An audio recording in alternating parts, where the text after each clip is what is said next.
Heyo. Hey there. Did you get PCM? I didn't yet. Okay, well I sent it to you.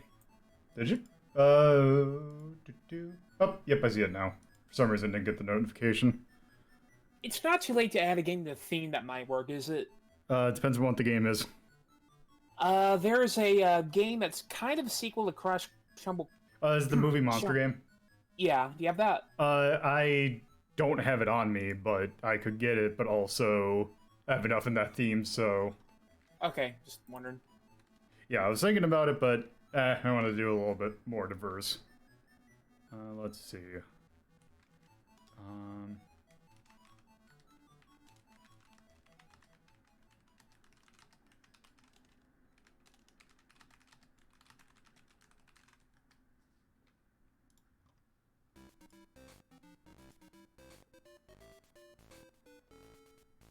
I'm actually gonna have to. I'm gonna add 5 minutes to the thing because I want to make sure something's working right. So I forgot to patch something.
Yeah, Polterguy is a thing because I do not know how to play it, and when I tested it, I couldn't get anywhere, so it's gonna It's be really weird to play.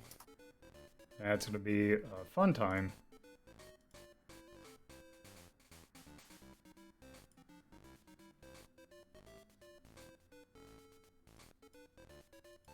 Like, mostly just generally what you try to do, I think, is just keep scaring people around the entrance you want them to go through, and sometimes they will.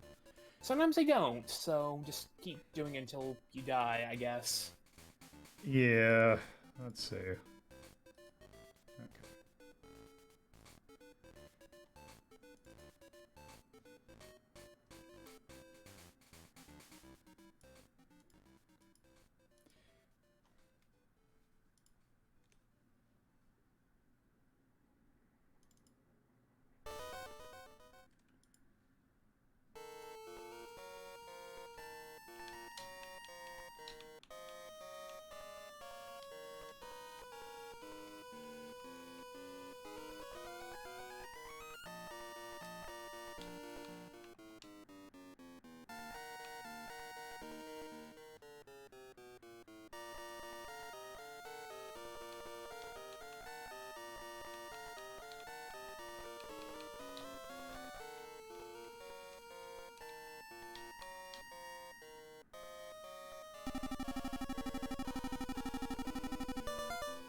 Alright, well that's working now.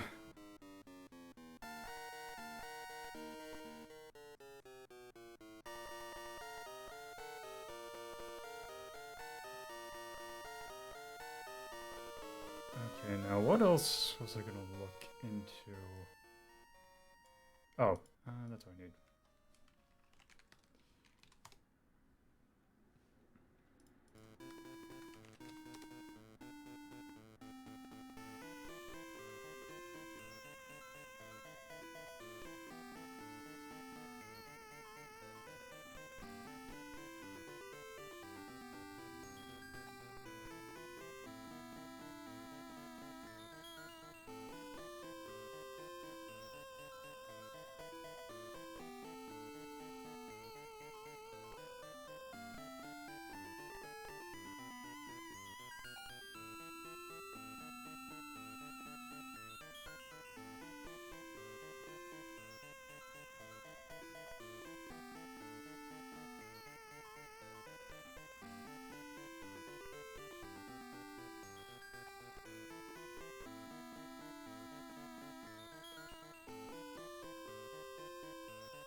Alright, yeah, I needed to...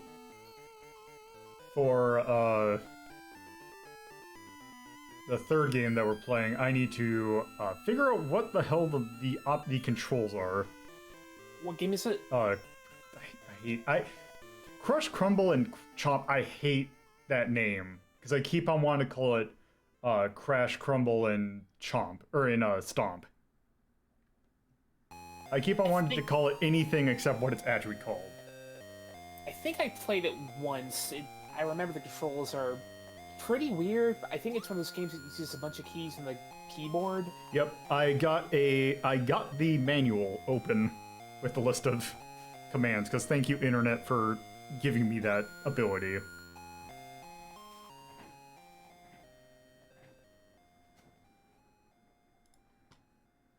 Okay, let's see.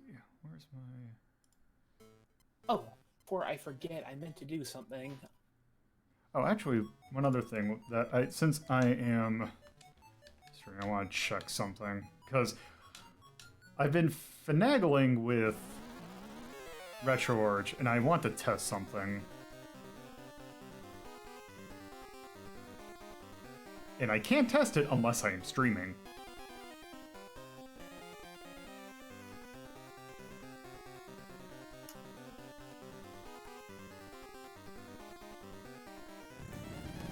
Okay, yeah, it is still broken. RetroArch, still garbage, and they owe me money. Okay. Damn it. Whatever. I hate RetroArch so much. I wanted to check, because I need media. I want to, check to see if Medios is working, and it's not. It's running slow, because RetroArch runs like garbage. Okay, themed episode. I cannot check the theme at the moment because it doesn't give me the thing. It's obscure Sega 3D fighters. Oh, right. Yes. We were talking about the other day, remember? Yeah, the Dark Edge and, like, yeah.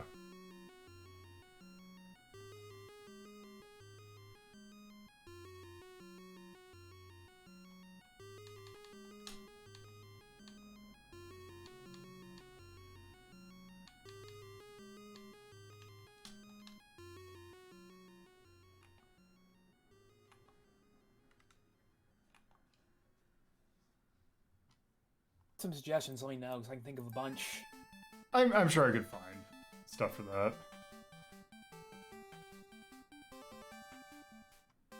I just wish that Sega stuff was more on Fightcade. Yeah, that'd be really nice.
Yeah, jankiness. Yep, that was part of it that I did. That is what I intended as basically jank-ass games. Is how I interpreted that.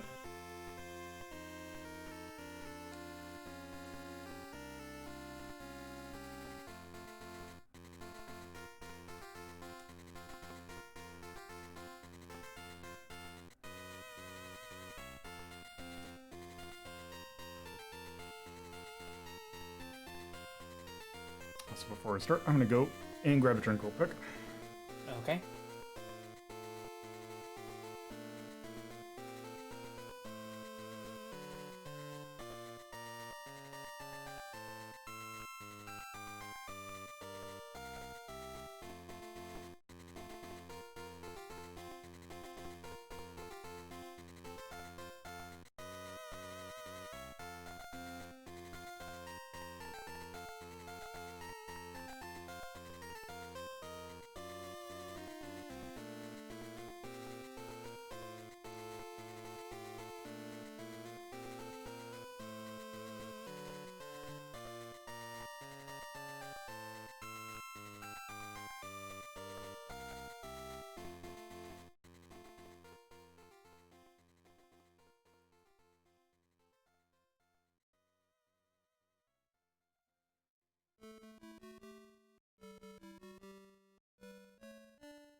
All right.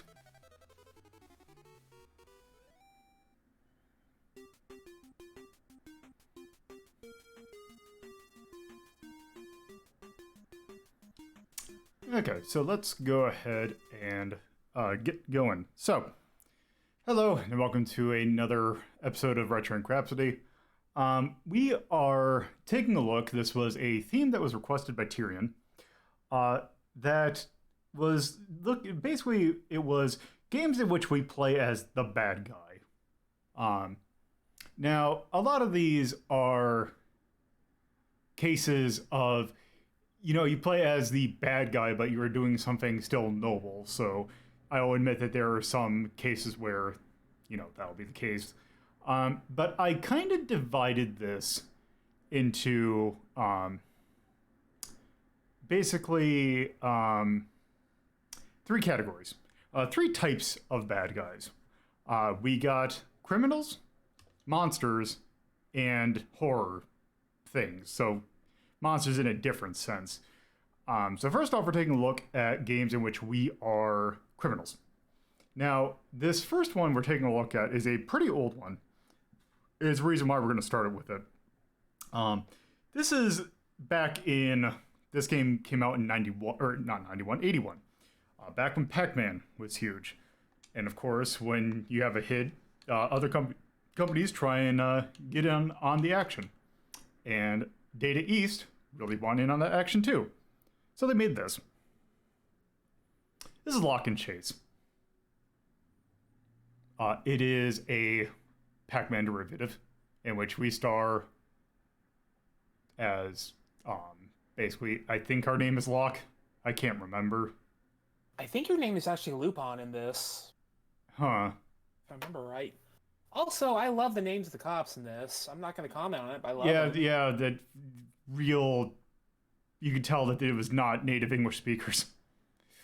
Because, or at least people who are familiar with American lingo. Or, I guess, English-speaking lingo. But, anyway, yeah. It's basically Pac-Man. The thing is that there's no real power pellet equivalent, except for the fact that you can pass by... I can't quite figure out what the mechanic exactly is, but if you pass by the little blue things, you can basically lock enemies behind things, and if you trap them, you get points. Anyway, let's go ahead and start. Wait, have you ever played the Game Boy version of this? It's actually really good. We will expanded on it a little bit. We will be taking a look at that after this. Oh, I didn't know that. Neat. That is actually the version that I played a lot of.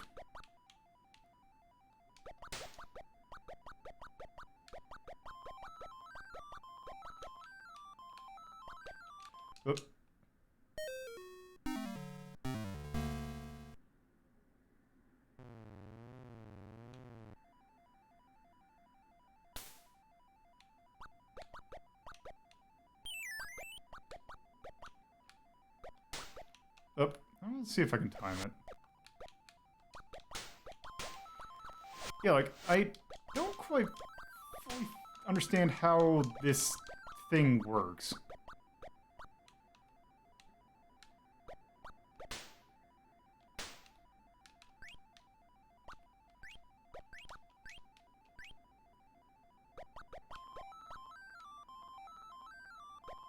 I think it's like, there's a button, right? Yeah, there's one button. I think it's like the last junction you pass, you hit a button, you put a gate up in front of it. That seems to be the case, also you can't take it. Then whoopsie doodle. Yep, we want to lock them in, and you get points for that. So, except I don't have...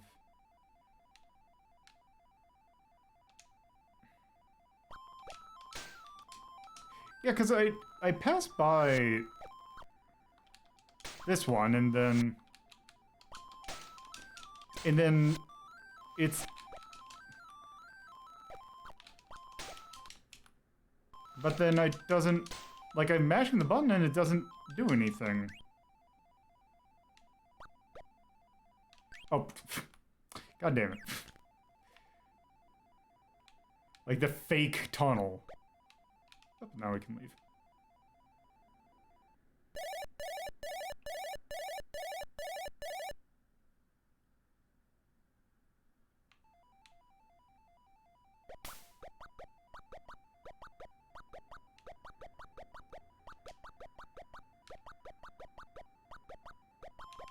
Oh, damn it.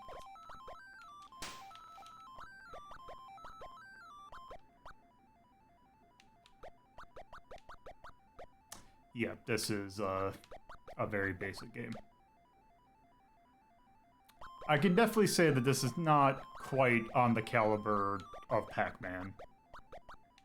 I think the gate idea is pretty neat, I'll say that. It's neat, but it's a little tricky. Yep.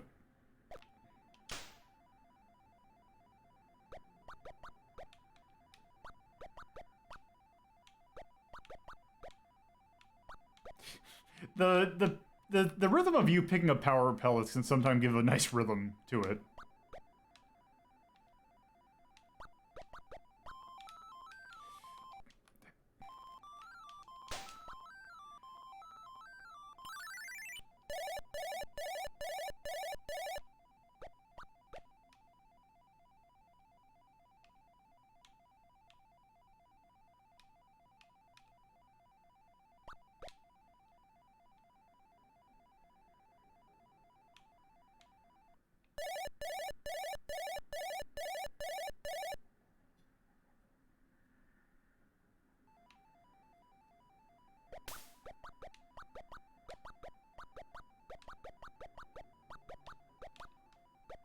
Oh.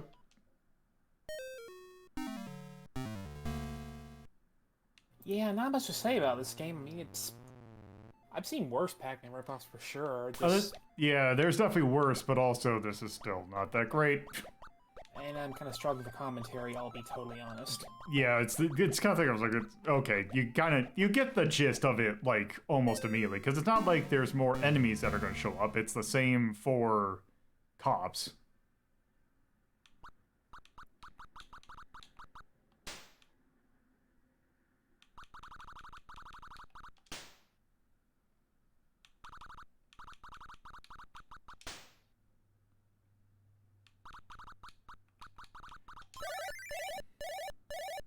Alright, so yeah, that is the arcade version of Lock and Chase. So, let us go ahead and rank this. Okay, there we go. There we go. Let's see here, scroll down a bit, I guess. Yeah. I don't know, maybe I'm thinking like a 13? Yeah, let's see what we got in 13. 14. We got Berserk. I kind of like Berserk a bit better than this, I'll be honest. Yeah, I kind of like Berserk too, and I don't know why. It's weird, there's certain ones I'm like, I don't know why that ranks so low. Well, probably because it's pre-Retro and Rhapsody, is why it's so low, probably.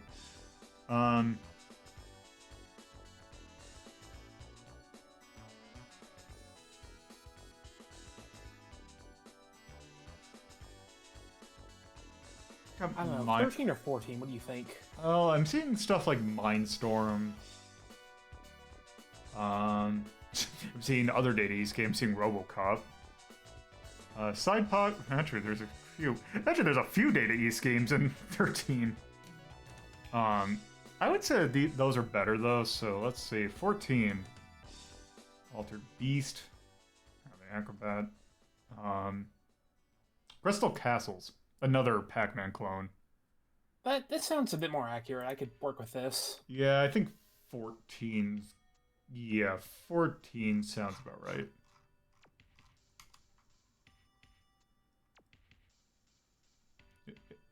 Okay, 14. Lock and Chase. Arcade. That I think. This is 339. That came out in 1981. Data East. Arcade. Maze. Crime. Alright. I don't know. Maybe, well, Pac-Man didn't have music and it wasn't bad, so I don't think I'd knock it for that. It makes sense. I think that they put a lot of charm into, like, the sprites, so I feel like that's at least notable. Yeah, it's charming, I'd say. Yeah, Super Pac-Man's not good. I like Super Pac-Man. What's your issue with it, out of curiosity? It feels really bland compared to the original, is at least my take on it, but yeah. I can't really think of anything else. I think yeah, I think we're good. Yeah. So yeah. Anyway, we mentioned that. Well, should do this. We mentioned that there was a Game Boy game version of that, which that's the version of that I actually played the most. So why don't we go ahead and actually take a look? Since that didn't take long, let's go ahead and take a look at the Game Boy port. It came out in 1990, which I believe not quite launched, but pretty close. A lot of the time there, as I watch a lot of Jeremy Parish's series on the Game Boy. And you kind of realize that there's a lot of weird, like, ports of really old games for the first part of the Game Boy's life cycle. I mean, it makes sense. Sorry. I was gonna say, yeah, it definitely makes sense because I mean, you got a more simple handheld. So you can do.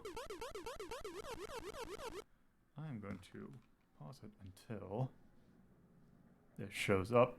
So yeah, I mean, you get some. It's a handheld, especially with a lower resolution. Some more simpler games would be a good fit on it. And actually, Data East also did, because they also put Burger Time out on the Game Boy. So yeah, once this thing decides to load, I can go ahead and. Boy, it really does not want it. Oh, maybe I have to have it move. So, lock and chase.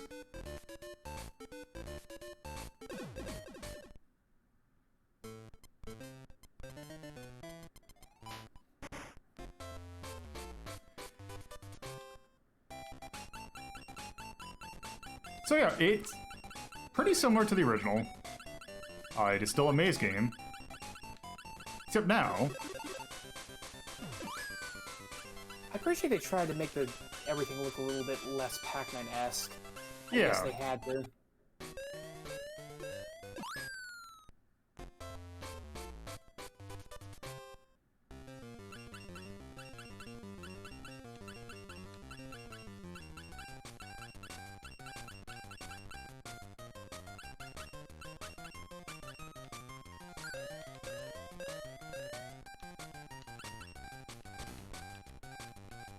Oop. Trying to figure out... Oop, why can I not go to the left? It wasn't letting me go to the right for some reason.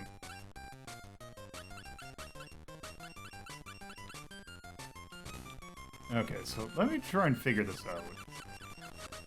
Okay, so there's that one. Oop. Okay, this... I still don't particularly care for this gate mechanic, because I don't feel it works particularly well.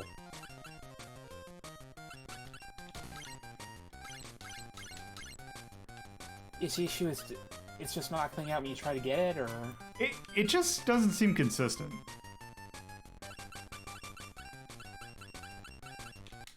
Damn it. Oh.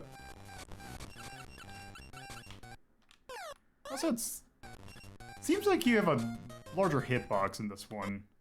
Yeah. I feel like it's squeezed by certain, like, cops like last time.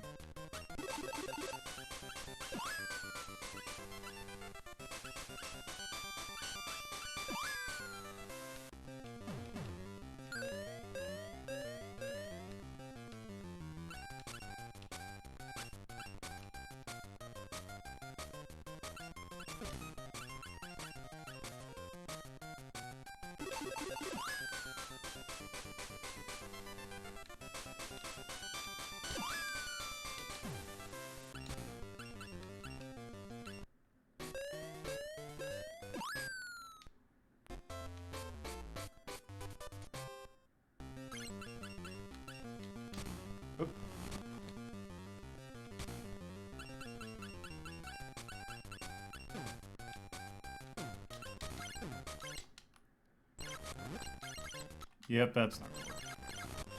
Yeah, it's just that the gate thing is just really finicky. Oh no, I think you figured it out. Wait, maybe?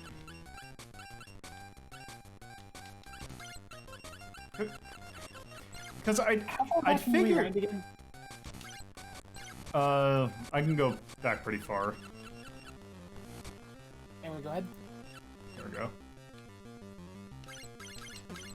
Okay, we didn't go through that one.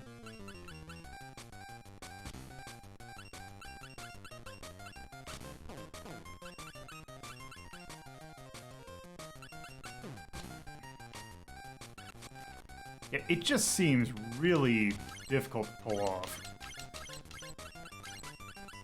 Because especially it seems like there's like an internal cooldown until you can like do it again.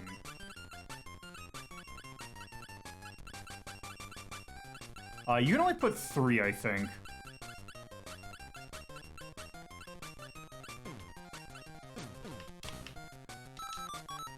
Okay, so I actually did that. That seems really...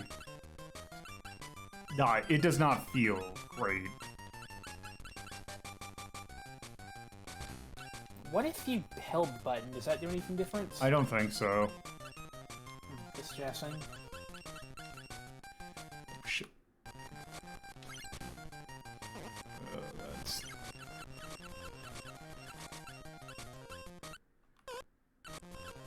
Yeah, I don't like how... Oh, also you can... I was wondering if you hit start, you can actually, like, scroll and see you.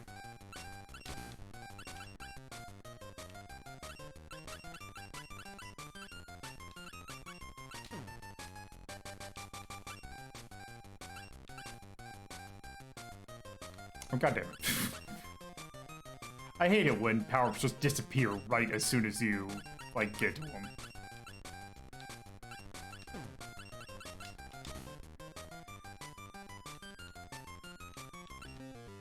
Oop. Okay. Why is it going faster now?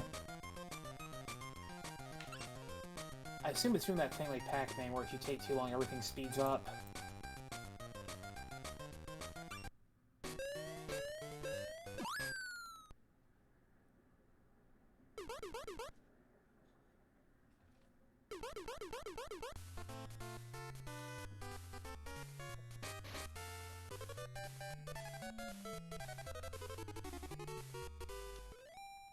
Oop.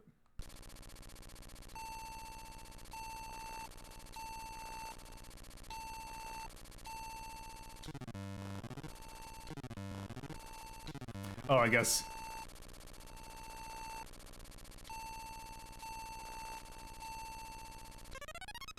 Okay, 2 up. Okay, I guess.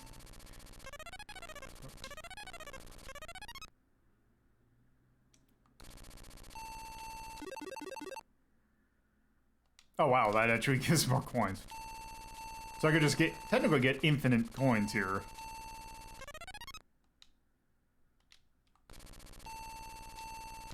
Oh, anyway.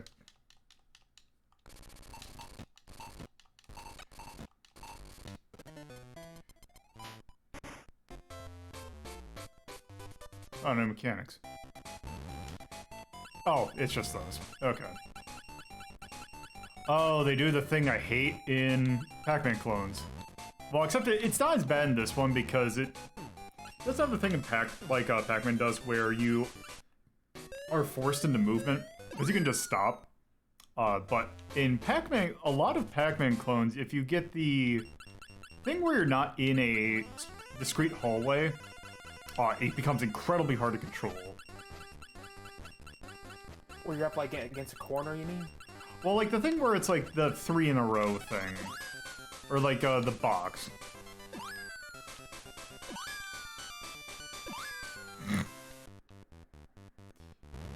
Oh, you have to... Okay.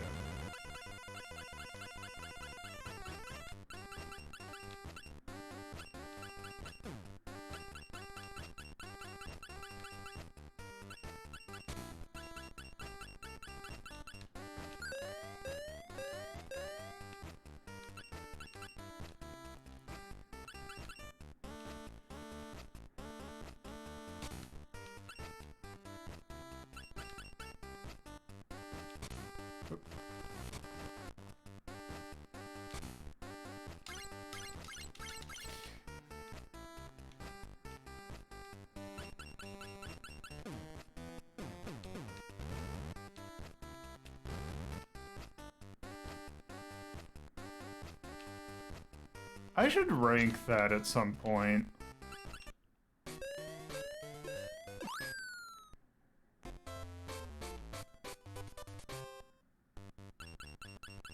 Yeah, like 20...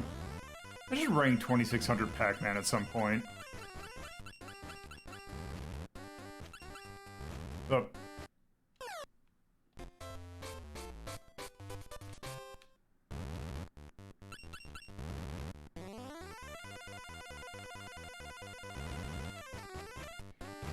It'd be neat to have like an episode about 27 ports in general, because some of them are actually pretty okay. Yeah.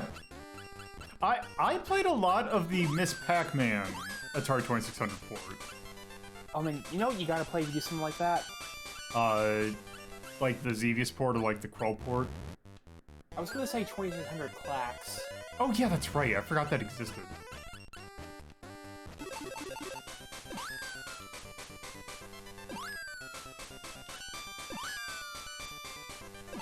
Also, I appreciate that you can just sit and, like, just hit the cop over and over again.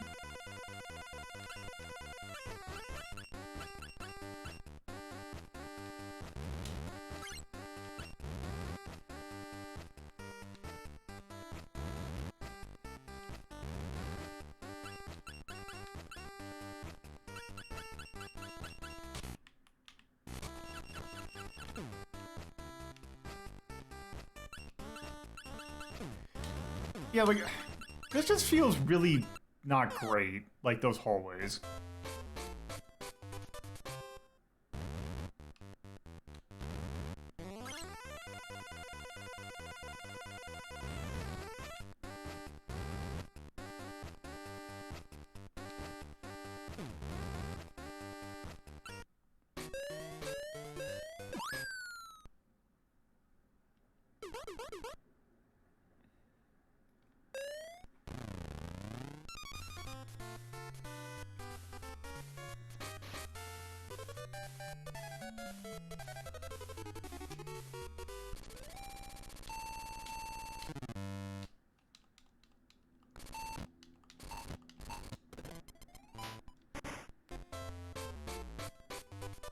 Okay, I just want to see what the next mechanic is. What?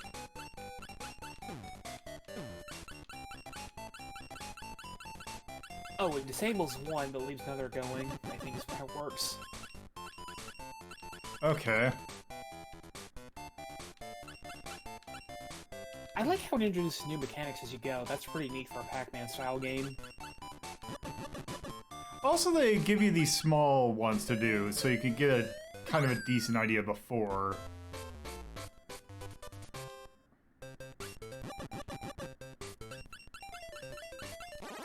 But yeah, that's good for what is essentially that. Let's see. Let's go ahead and rank that. I would put that a couple of ranks or so above the original. Yeah. Maybe 3. Yeah. Because where did you put the last one? Put it at 14, so I guess 11. Yeah, that sounds good. 11 sounds good. Let's see, what do we got? 11. And yes, pinball. Yeah, it is an okay game. Yeah. Yeah, let's just do 11.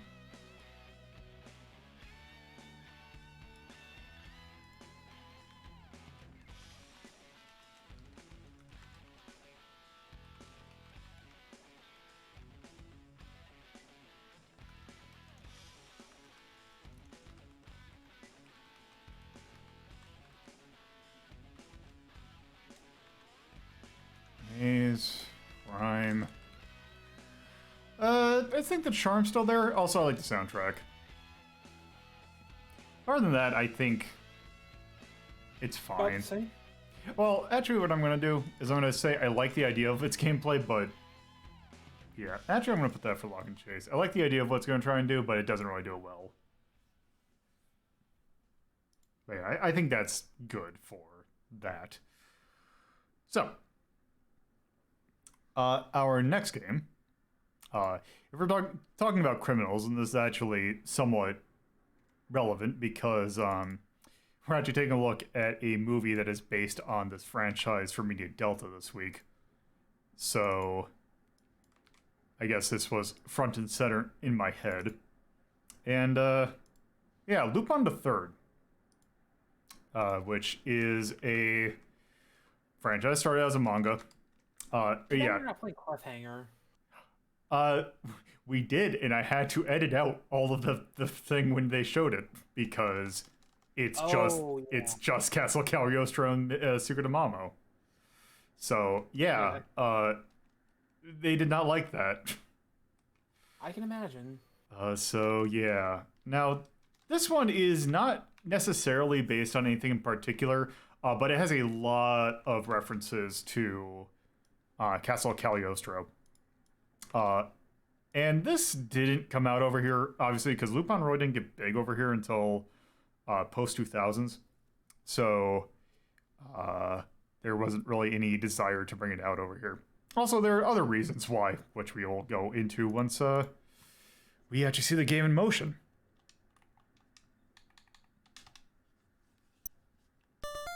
Oop.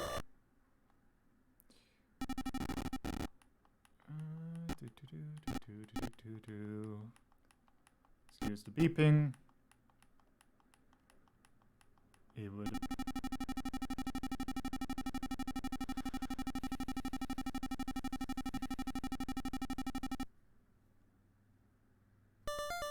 So yeah, this is Lupin the Third Pandora's Legacy.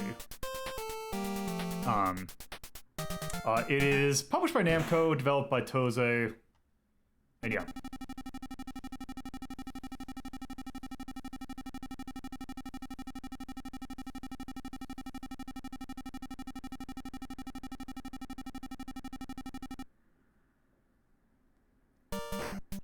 So, let's go ahead and start. We can play as any of the three main characters. We got Lupin, Jigen, and Goemon. Just basically changes how you play the game. So let's start as Lupin the Third, or Lupin first. So obviously this is also a green check of Lupin. So yeah. So this is an action game. Well, So yeah, this is a big problem with this game, is that it is almost like like if you know the NES Transformers game, and know that it's ridiculously easy to die, yeah, this has that problem too. I think the only Lupin games I ever knew about were that one PS2 one and the light gun game. Yeah, I never saw this one before. Yeah, I remember playing, like, seeing the PlayStation 2 one, but I never played a whole lot of it. Also, the light gun game looks really good. Was the PS2 game any good? Never played it. I remember it being okay. Like, I don't remember it being bad.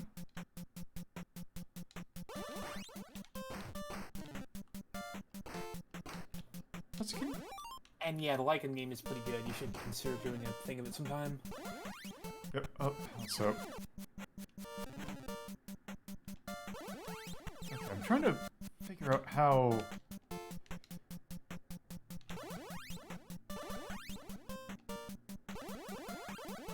Oh, it has really weird, like ledge physics. Damn it.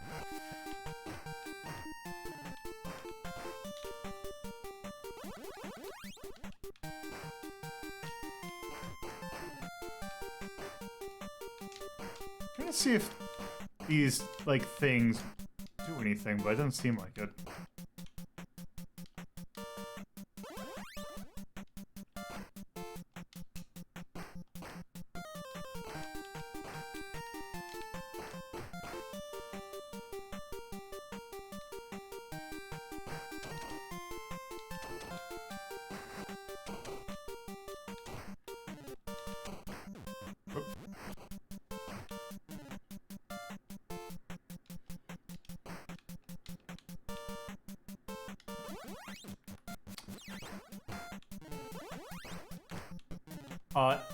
If you're wondering how this feels like, terrible. It feels bad. Except I think this... Yes. Yeah, you can always tell how a game controls somewhat just by watching somebody play it. This doesn't look like it controls well at all. I believe it is based on Cagliostro. I believe it's a different villain, but it does have Clarice. And it is in the Green Lupin era, or the Green Jacket Lupin era.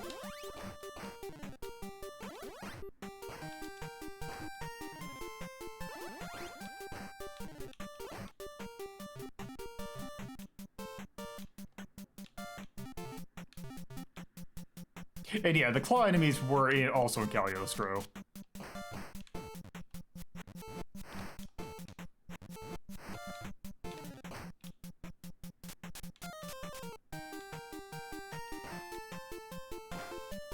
If I remember correctly, there's a whole bunch of items that you can get, but I can't remember how you get them.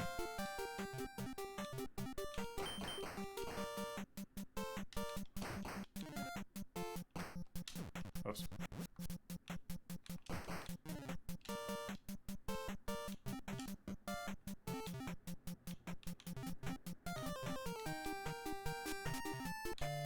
Oop. Okay, these gotta be, like... Oh, yeah. Oh, okay.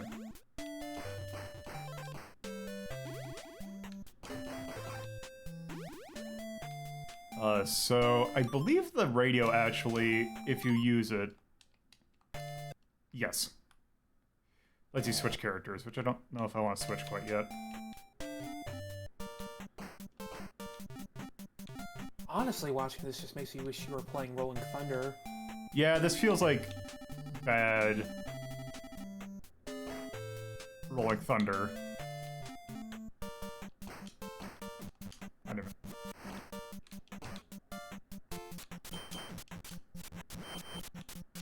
Whoop. That was weird momentum.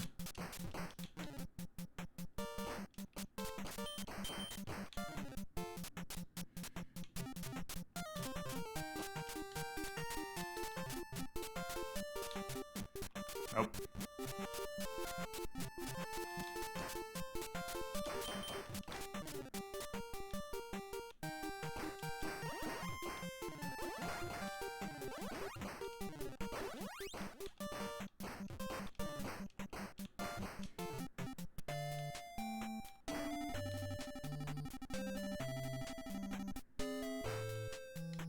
It'd be great if I had glasses.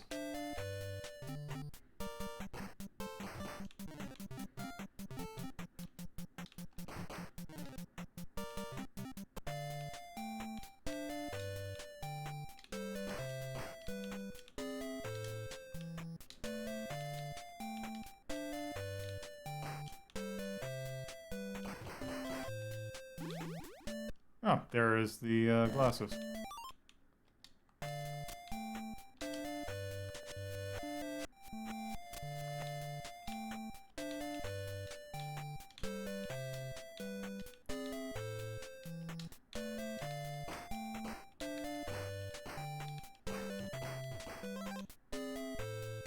Ooh.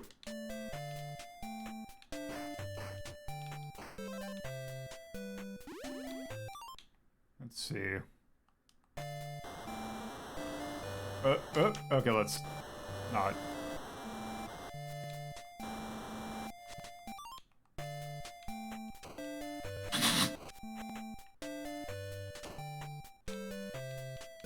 This looks really goofy.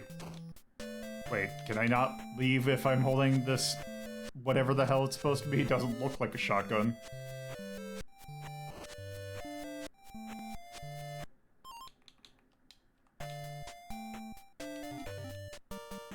I assume it's a Tommy gun, maybe. It acts like a shotgun.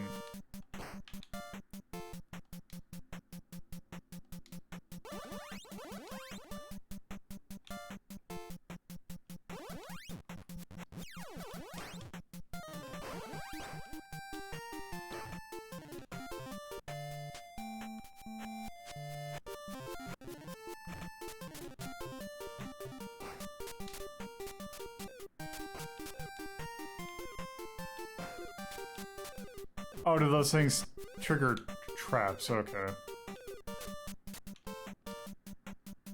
Okay.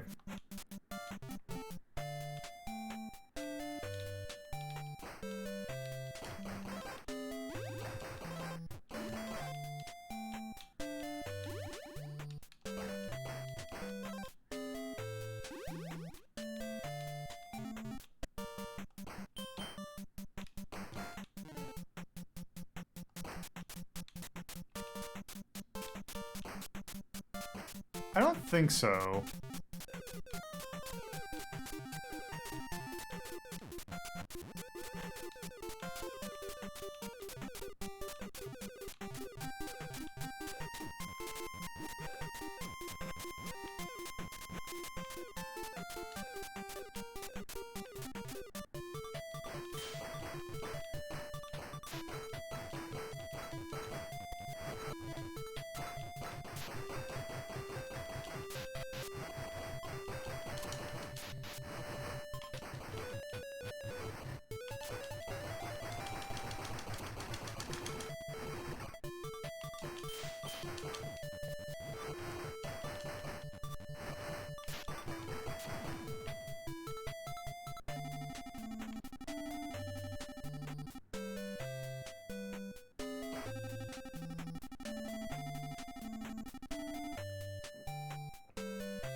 All right. Let's try Goemon.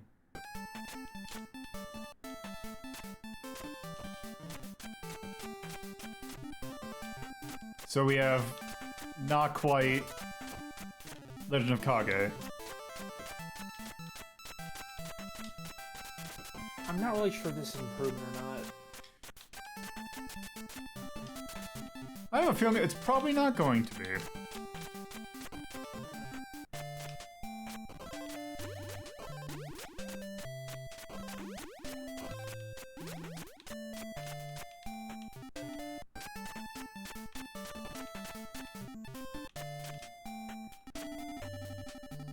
Oh, it says Zenigata. Thanks.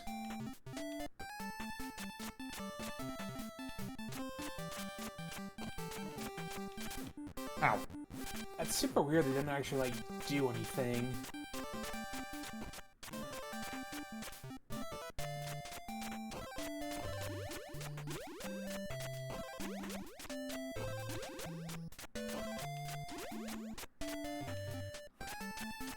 Also, I guess the armor is... probably could take a hit or two. Or like... let's see. Nope, I just straight up died. Maybe it's just for bullets or something? Maybe. Good job, enemy.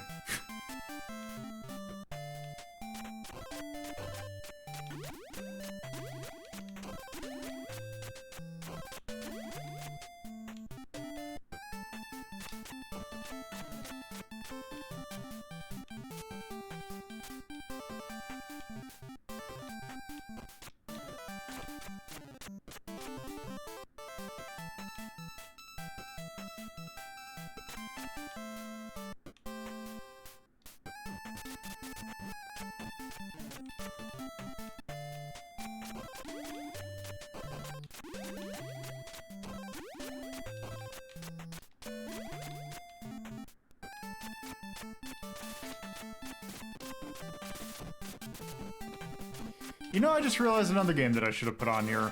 Go 13.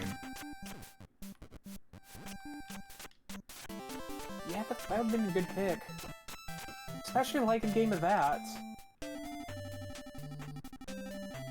You should just really do an episode just liking games. There's so many to do. Yeah. Well, I was thinking about the NES ones. That too. The Lifetime game's interesting, but... yeah. Also, I bet you playing that game from mouse is incredibly easy. Yeah, probably.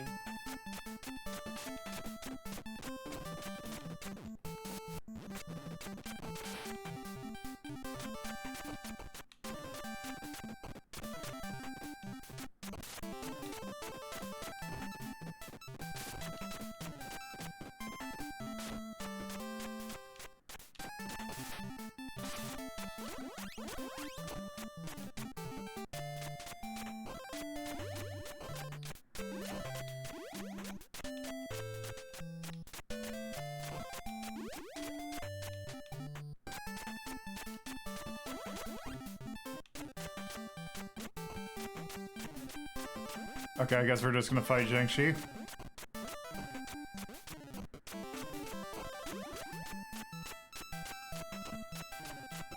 Do I have to, like, activate?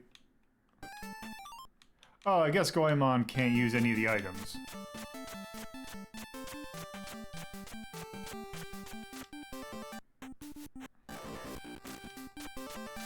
I'm reminded of like the Ninja Turtles Game Boy games. You'd never want to use Raphael unless you had to, because he had the worst range.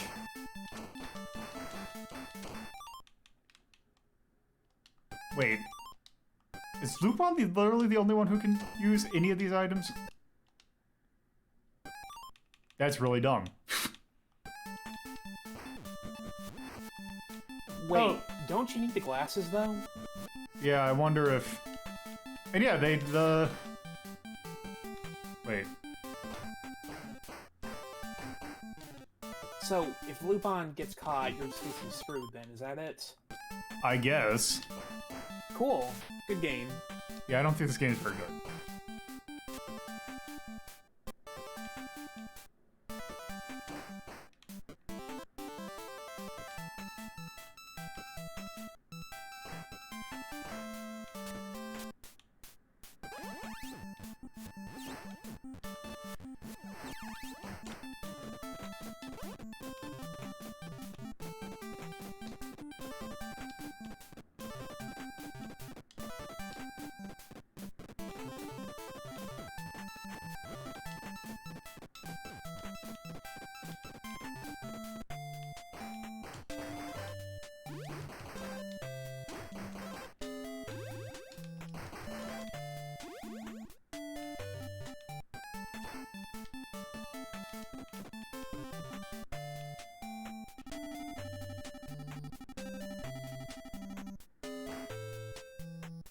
Okay, I think I've seen enough of this. Whoops. All right. I don't know, maybe like a 19, I guess. Yeah, let's take a look at 19. Super Ghouls and Ghosts, Colibri, Clover, Firebomb. Aliens, the prototype for the Famicom Disk System. You know what? Yeah, let's give it a 19. I don't feel like a 20 is right because it's such an early game. But still, if it feels bad, it feels bad. Fair. But let me see what I got in 20.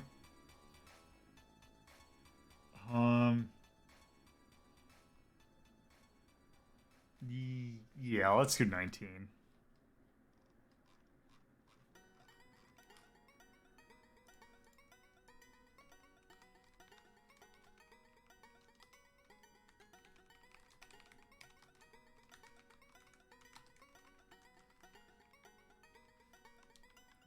Through 9. I forgot to check when that was. I think it was 1987 actually. By Toze for the NES. Action is based on a license. Gameplay's not good. I do not like the main gameplay loop. I'd say probably a thumbs down on Charm because they didn't really use the license very well. I think it said a lot that you just ran into the inspectors and he got a room and he just did nothing. Yeah, I think for that I am going to put the not wasted potential for that.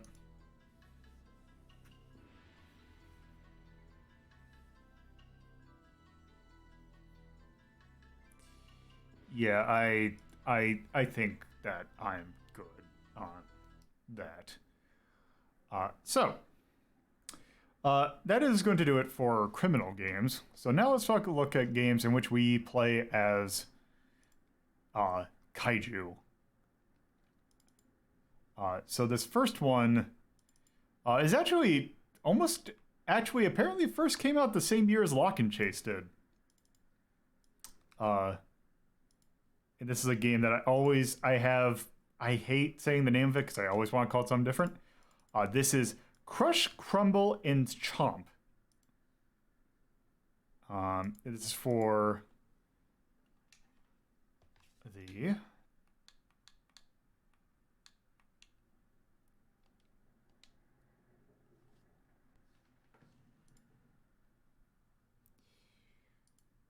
let me go ahead and do this.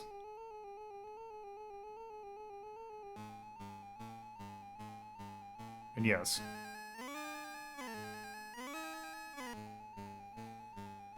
This is Crush, Crumble, and Chomp. So let us hit any key. We're gonna make this slow. Also, here are our non-copyright infringing monsters.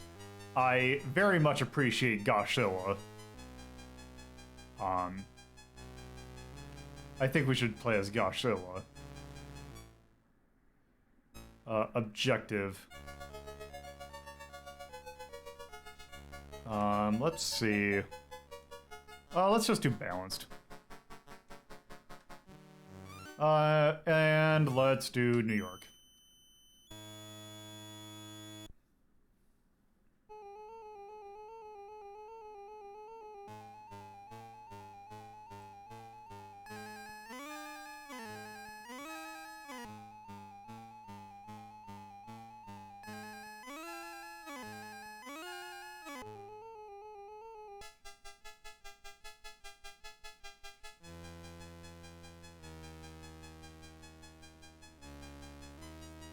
A very good Gosh-illa.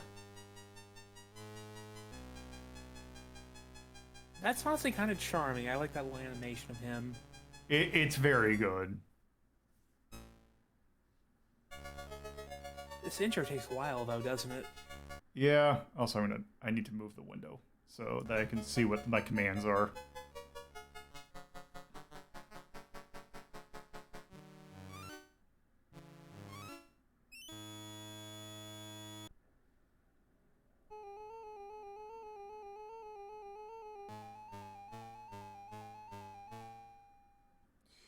Okay, so let us go. Okay, let's see. Let us move So basically, I have a list of commands that I can do that are based on letters. So for example, if I hit R, I turn the right. And if I do L, turn the left. Let me go.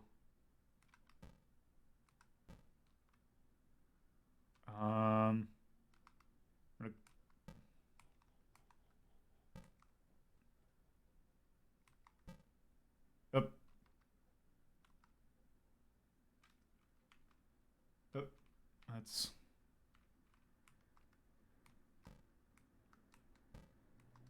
Move forward. Up.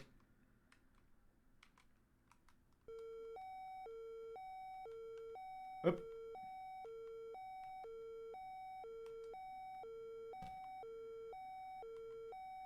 Up. Damn it. See, can I grab the car? I guess I can. Oh, there we go. Oh.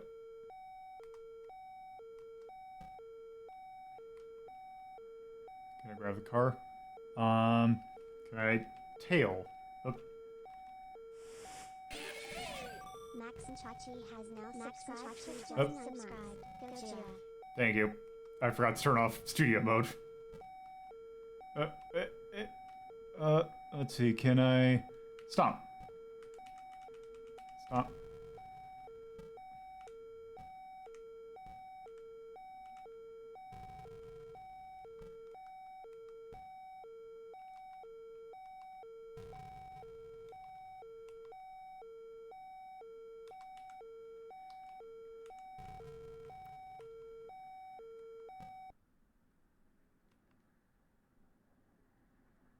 Oh.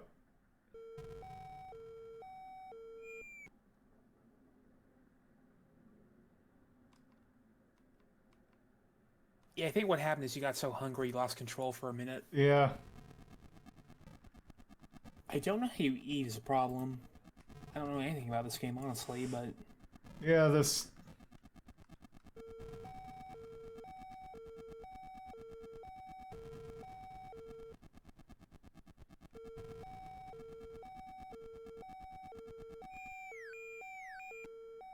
I think the objective is just to break shit. Oh.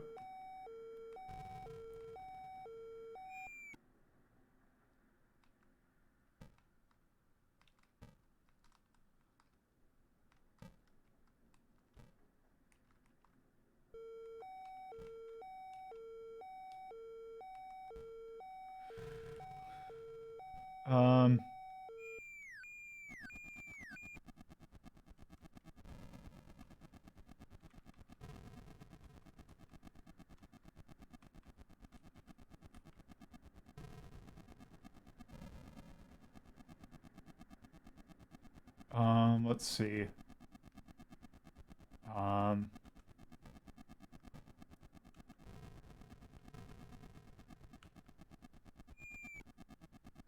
There. Sorry, them. Uh-oh.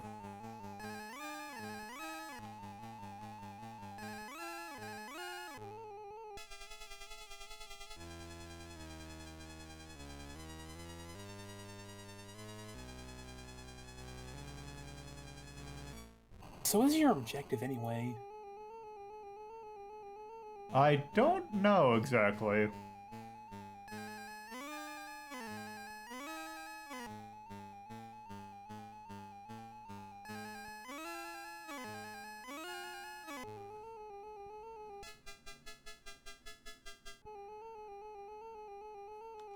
Okay, let's try that again. Let's try the glob.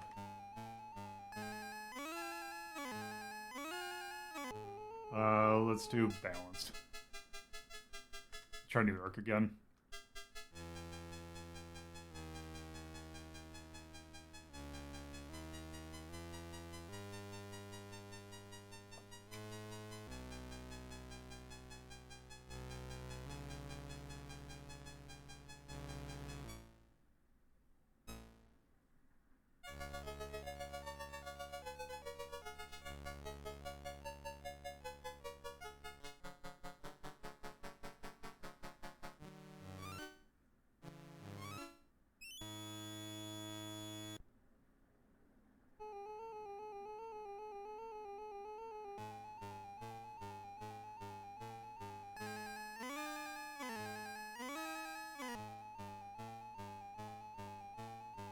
Okay, from the bit of the manual Rhapsody post, it looks like it's just kind of a score attack kind of thing. Yeah, I believe so. And different modes give you different ways of scoring points.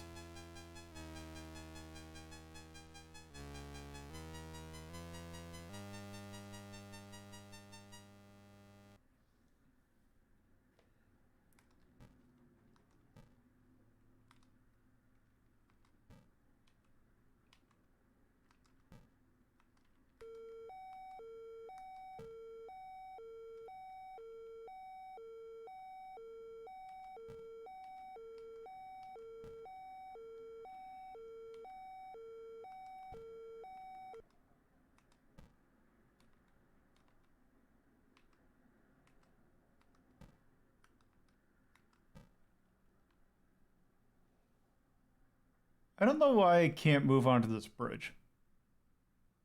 Can you swim? Maybe.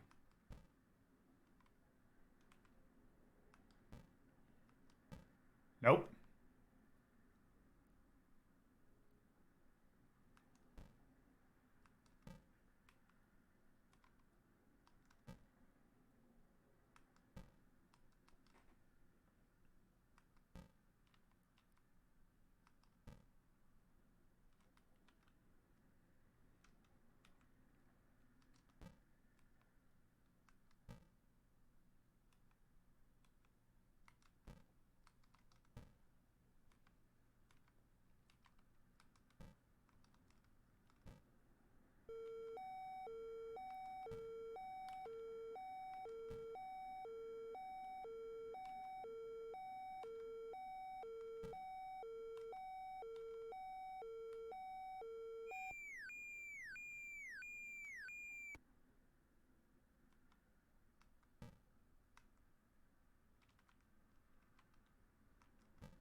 This problem is that sometimes I just kind of get stuck. Oh, there we go.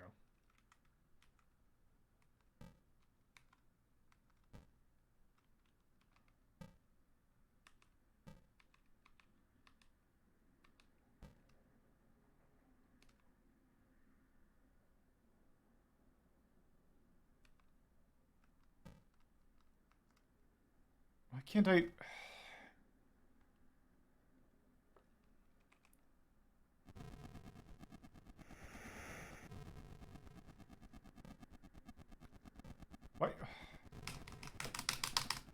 Why can't I move?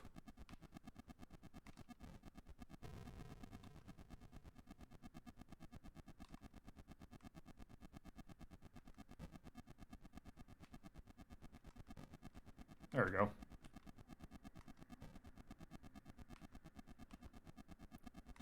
I'm frankly not really understanding anything that's happening. Oh, can so I far. not go into the fire?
Wait, did I just soft lock it because I can't move?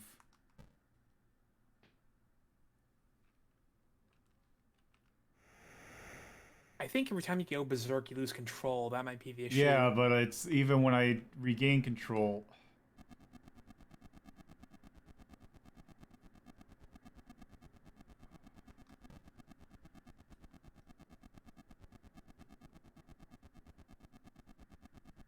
Hey, if you don't want me to go hungry, give me actual things to eat. Because if you don't, then it just makes your game feel like an asshole instead of, like, good. Yeah, I don't think I can actually do anything.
Yeah, there's nothing I can do.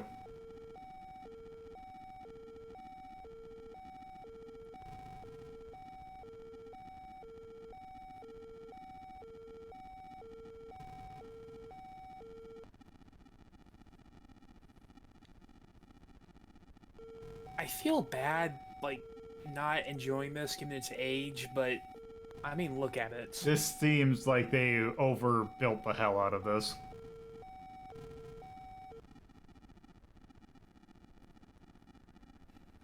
Well, if it predates that, then it's still going to the garbage. That doesn't help it.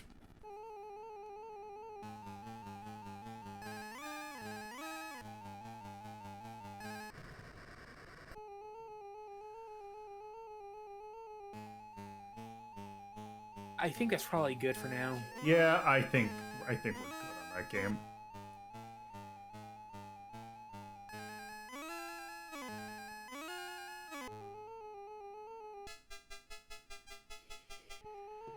All right, I think that's enough of that.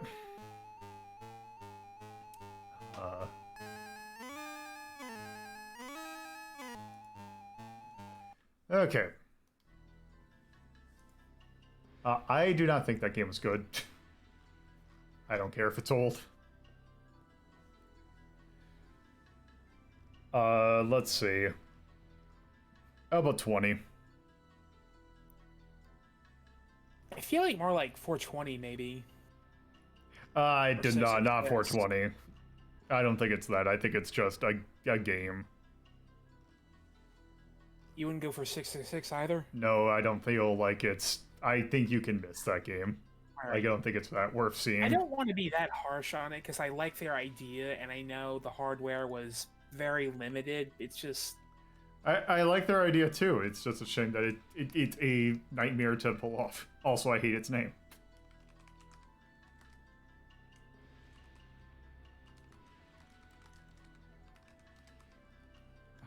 Let's see.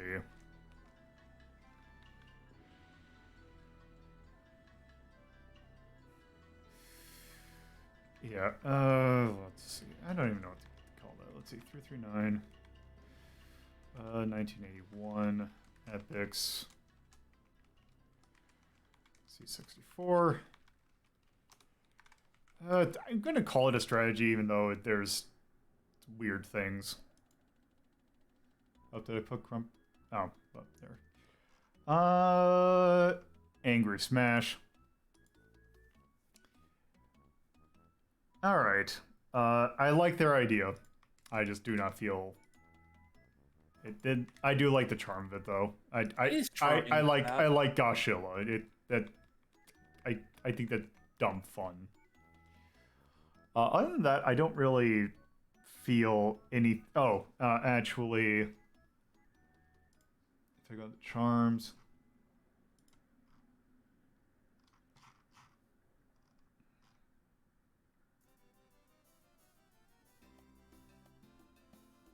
Mechanics too complicated to understand.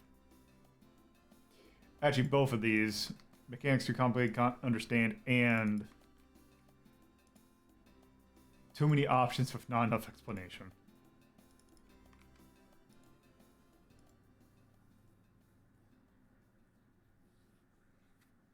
Yeah, I think what Rafferty said is also going to be a deal Yeah, killer that's in also a itself. dick move.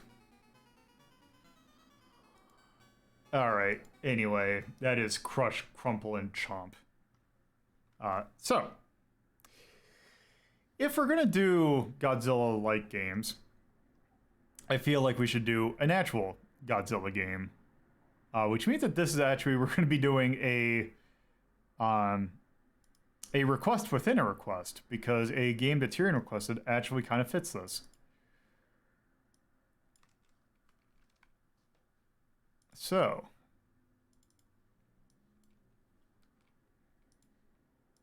this I think it was Tyrion. Maybe it wasn't Tyrion. I'll have to check. But let me load this game up.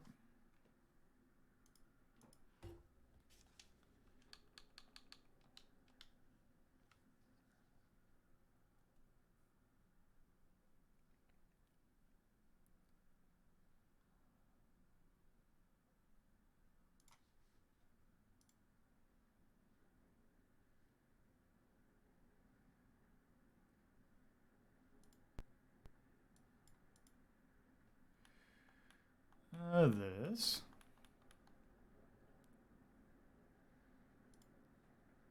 is Gojira-Kun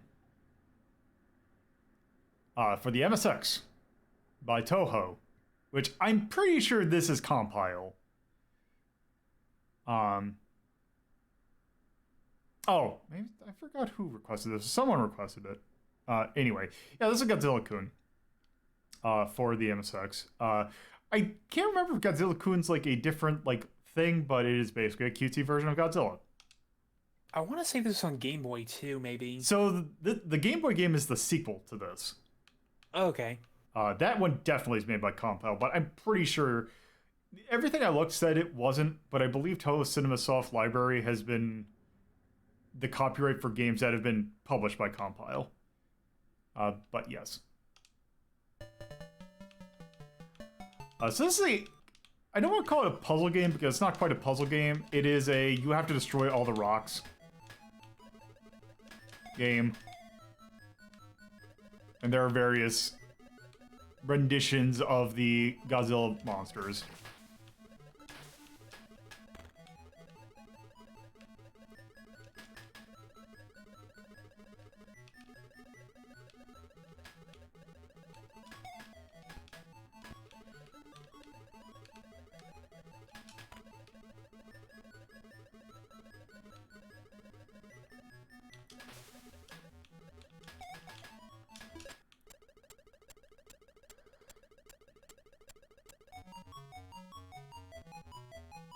So once you break all the rocks, the doors will open, and you go to a next stage.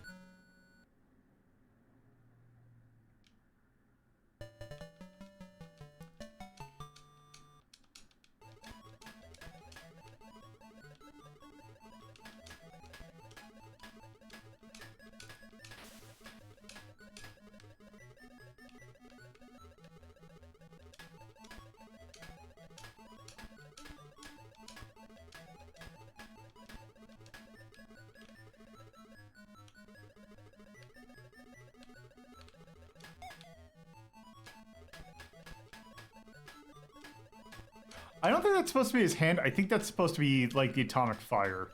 Or wait. Oh, maybe that is supposed to be a hand. I'm pretty sure that's a hand. Huh. I thought it was fire. But that is definitely a hand now that I'm looking at it. Oh, great.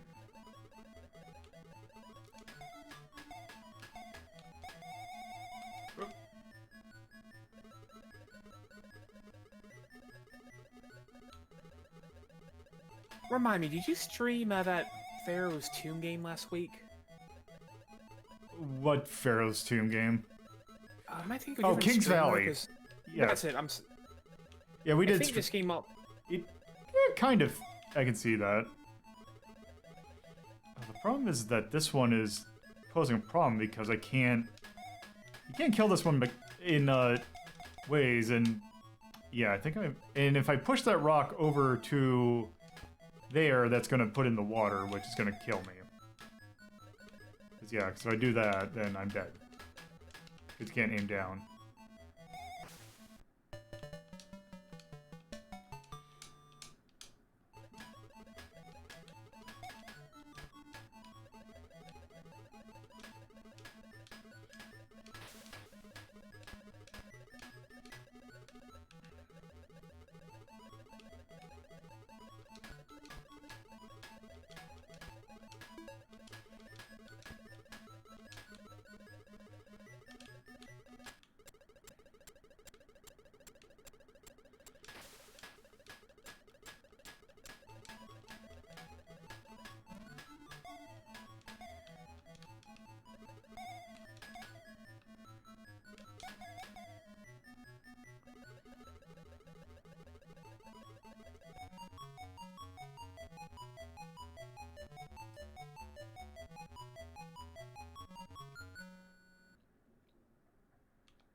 And now the little red things, you can walk on it, but if you push a boulder over, it will break.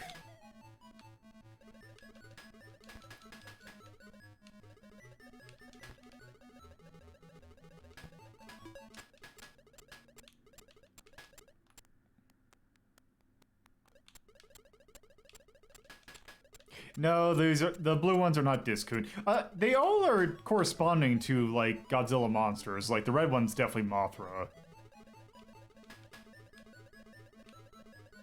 I know this is such a common thing in these sorts of games from back then, but it really bothers me when these sorts of games are have lives in them, because, you know, they're so much about trial and error and trying to figure out what works and what doesn't.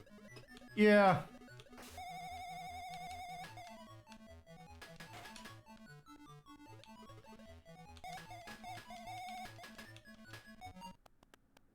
Whoop.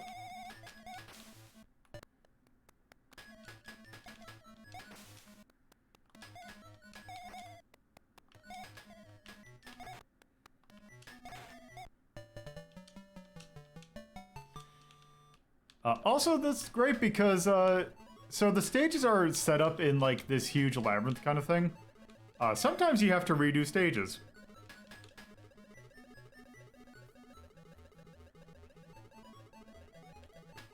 Which is dumb. King's Valley also had that problem. Oh yeah, that's why that reminded me of this game. I remember now. I was watching somebody else stream this a while back, and they had that issue.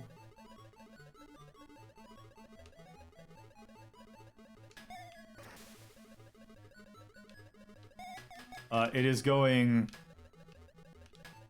Alright, we have had 2 very bad games and 1 alright game.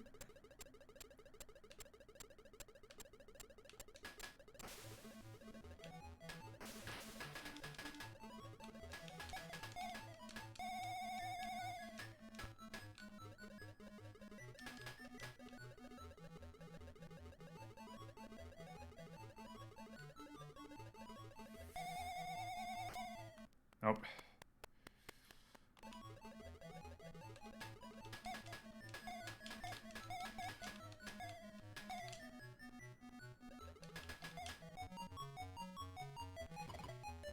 Yeah, the spawning is quite quick. So yeah, not only do we have to do this stage again, we also have to do the first stage again and then move to the other one.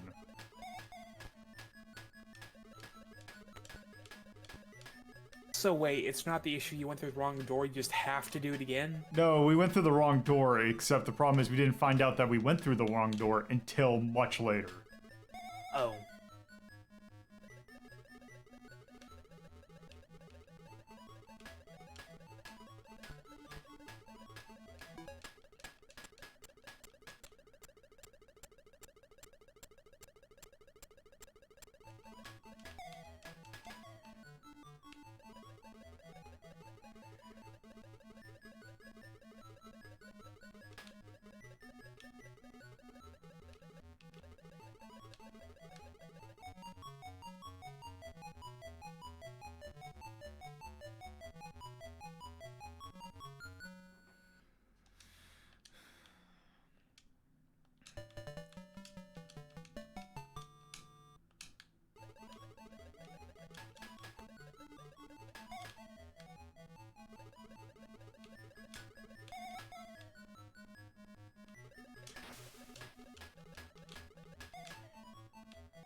The basic conceit of this game is neat, but its execution, maybe not so much.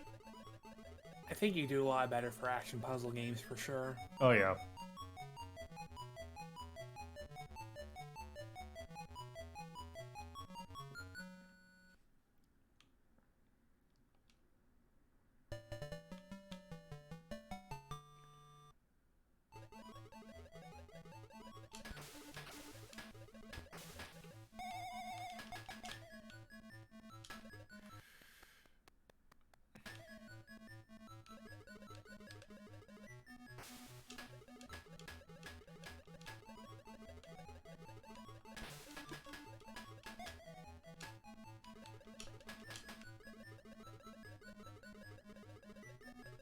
I believe that's the password. I'm not 100% certain. Either that or the name of the room, maybe. Makes it easier to figure out where you've been or not. Possibly.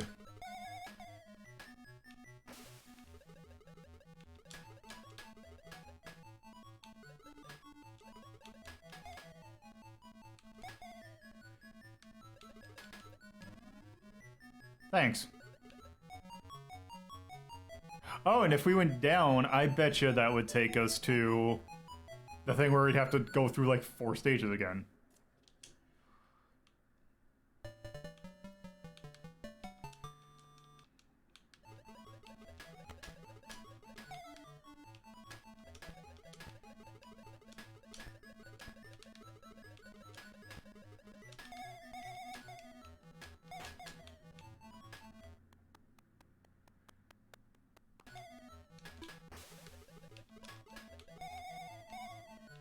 Come on.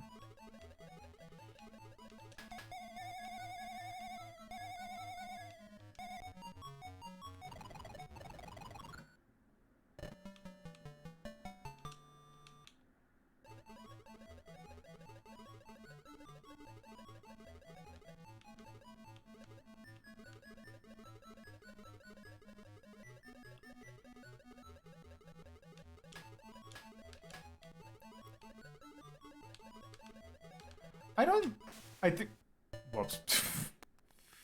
I think they're room names.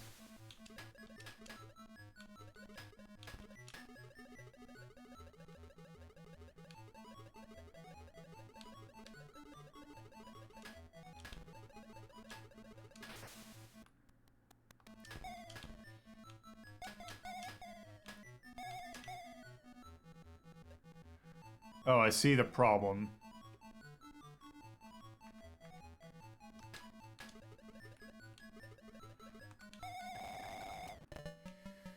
Okay.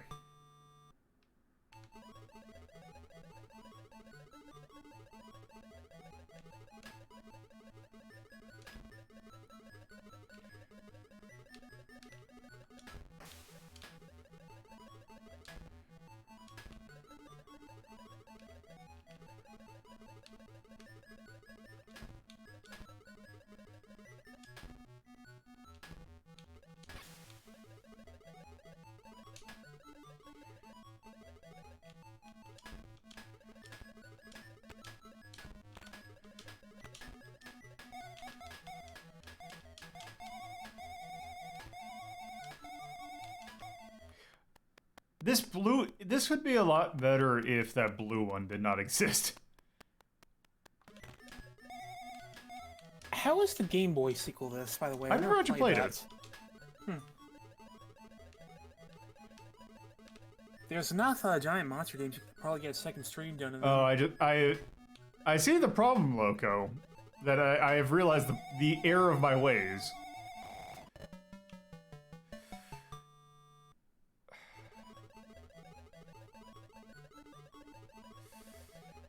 Okay, let's see. Actually, how do you get over there?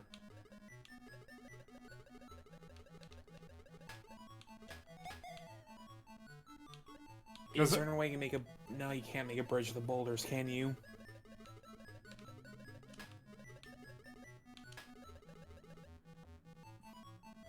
Yeah, I don't know. Anyway, I think I am good on this, so let's just go ahead and rank this.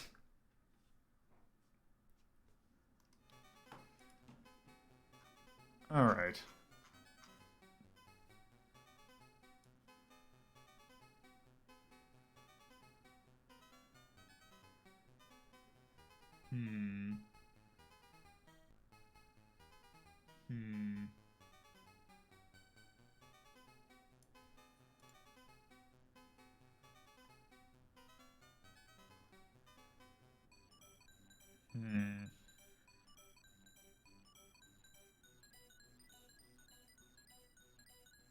How about 13? Maybe more like 14 for me. You're thinking 14? Okay, do we have any character puzzle games? 14? I'm looking. I don't see any. Do I have any in 13 that we can at least compare? Block. Okay, character puzzle. Pengo. We have in 13. I would say Pengo's a better game than that. So yeah, I feel like I'm not really sure I'd say Pengo's a puzzle game, but yeah, I also agree. well, we also I think we also have. Okay, All One. Okay, Flashpoint is not a character puzzle game. That is a long block game. First off. Of All One, yeah, I feel like it's the same kind of category as that. Let's see. Do we have any at 15?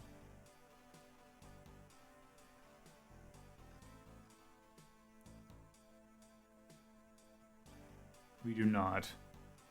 I think 14 sounds good. Alright. Works for me.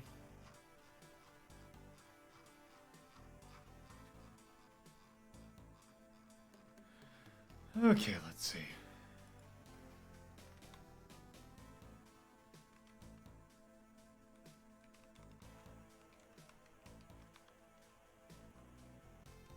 I forgot what the thing was. I'll just do that. 339, 1985. I'm pretty sure that Compile made that game. Because it felt like an MSX Compile game. Based on license. The art was good. Or not the art, or the music. The music was charming. It was cute, I guess. But I am also going to say, pulls cheap tricks. Namely for its maze stuff. Anything else? Not really. Nothing I can think of. Alright, then in that case, I will be right back and then we can do the next game.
All right.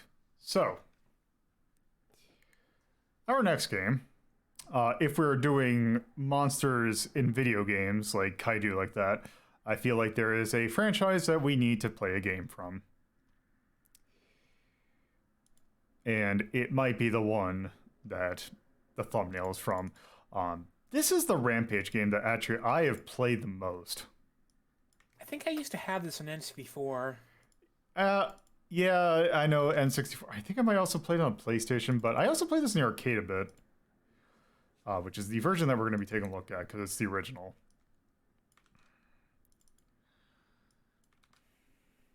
So, yeah. Let's go ahead and take a look at this. I'm going to drop a hot take. I don't think any of these games were ever great. I don't think they were either. Okay, cool. I think they were... This was a fun game to play in the 90s. And yeah, this is Rampage World Tour. Yeah. Bit of a I guess not a departure, but it is, you can tell when this game was made. And yeah, you can play up to 3 players in this version of the game. Which I think, pretty sure the original, it is basically the same 3 monsters. Due to the way that the arcade is set up, we are unfortunately gonna have to play as George. But nonetheless. Yes, there is your thing for Rampage. Oh yeah, I had the one on I think I had the one on Wii too, the one that had like 50 characters. I don't think I've ever played that one. One much better. They tried to make it a bit more 3D, except all that did was made it hard to line things up properly. So let's see, you got a kick, a jump, and a punch.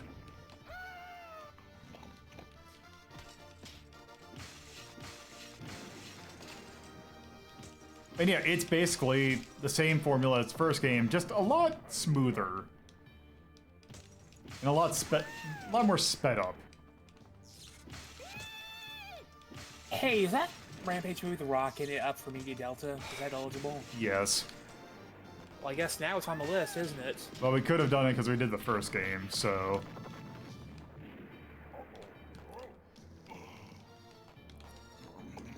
I'm not sure how that movie actually turned out. I don't think I ever heard anyone say it was terrible. Yeah, I heard it wasn't terrible. I just heard it wasn't that great either.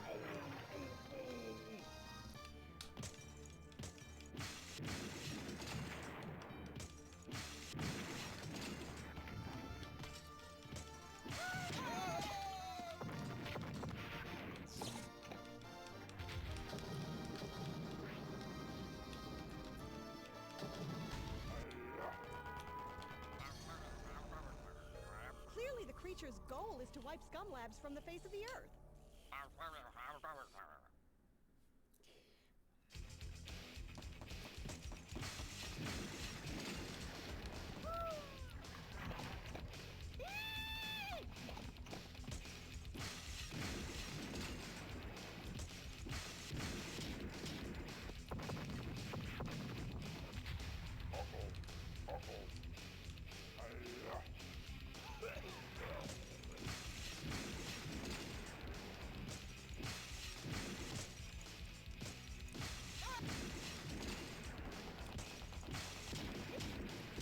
Yeah, that is what Rampage is. It is good, dumb fun. Like, this has the feeling of like a late 90s midway arcade game. Where it is not necessarily great, but it's... The thing is... Sorry. It's dumb fun. The thing is, this game works a lot better in arcades where you're basically limited by how many quarters you have. I'm pretty sure in the home version you get unlimited continues, and that actually doesn't work because this game has like 100 or so levels. Yep. And they're all exactly like this. Also, one fun thing about... We're not going to see it because of the arcade thing. But if you get a close look of the sprite, of your character turning back into a human. You can see that they're naked. Including little tiny pixel dong on George and Ralph. Classy. I remember reading about that in iMockery back when that was actually a thing. Yep. And that was so long ago. Yep.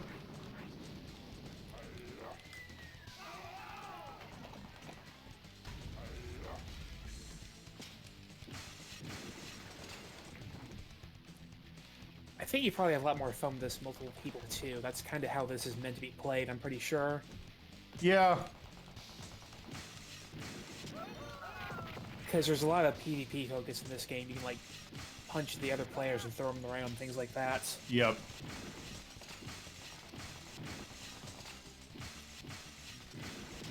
Yeah, there's a lot to this version.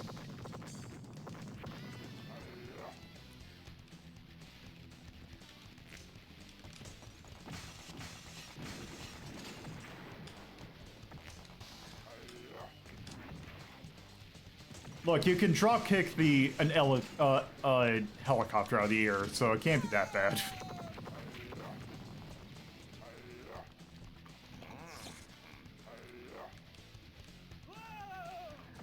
But yeah, I would hate to try and play this on a 1cc kind of thing. I don't even know if that'd be possible. Yep, World Tour was originally an arcade game.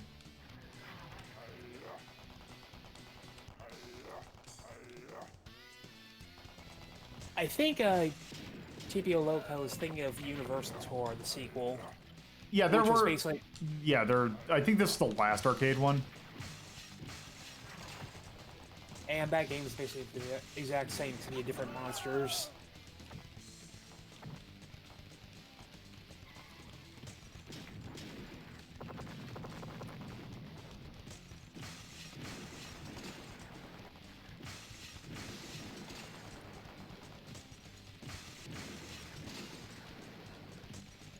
No, I am like 99% sure you could not one credit clear this.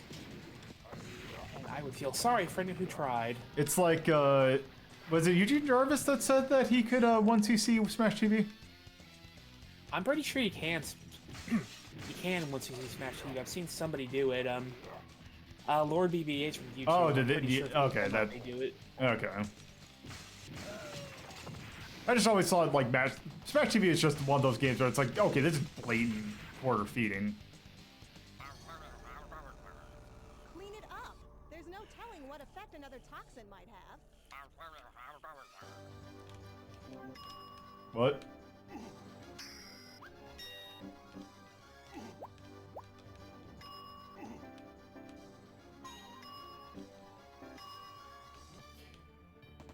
All right, it is World Tour. Oh, I look forward to this game being incredibly culturally sensitive.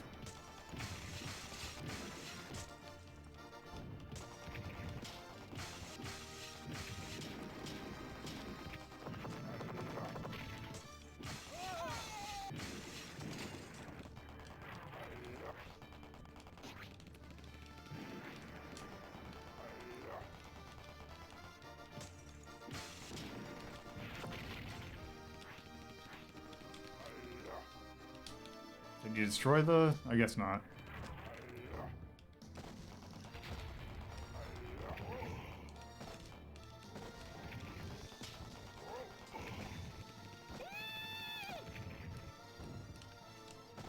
Oh, is this... Oh, I was gonna say, is this the one of the games where you can just... If you just keep on hitting start when you have credits in, that you can just give yourself more lives? I think so, yeah. So it looks like it's up to 2 lives with this.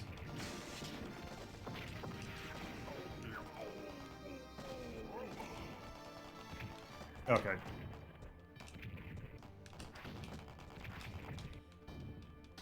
And yeah, this is about the point of GameStop being fun.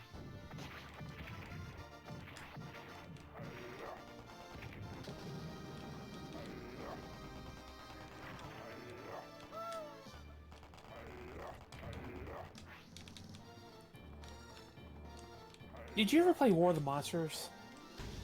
Like the GameCube game?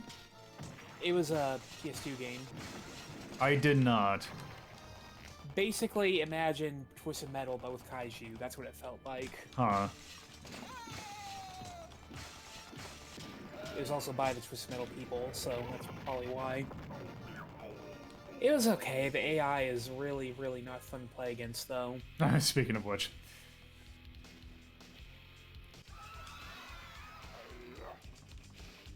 Wait, is Barcelona on a beach? Like it's by the... It's also my geography is incredibly bad.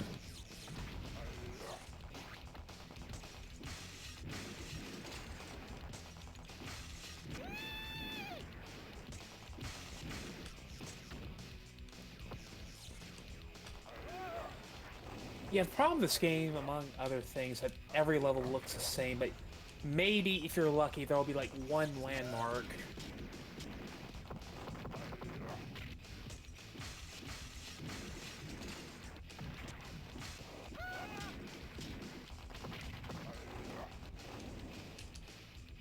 Oh yeah, that's right, you can fly.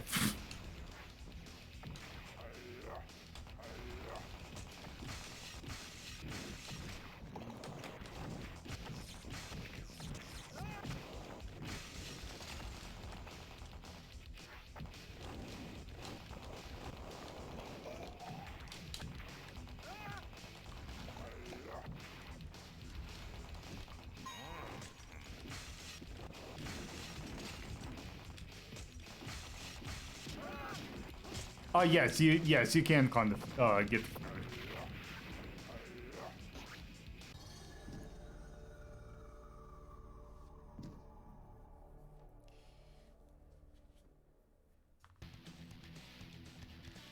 Also, yeah, a reminder that Midway's based out of Chicago.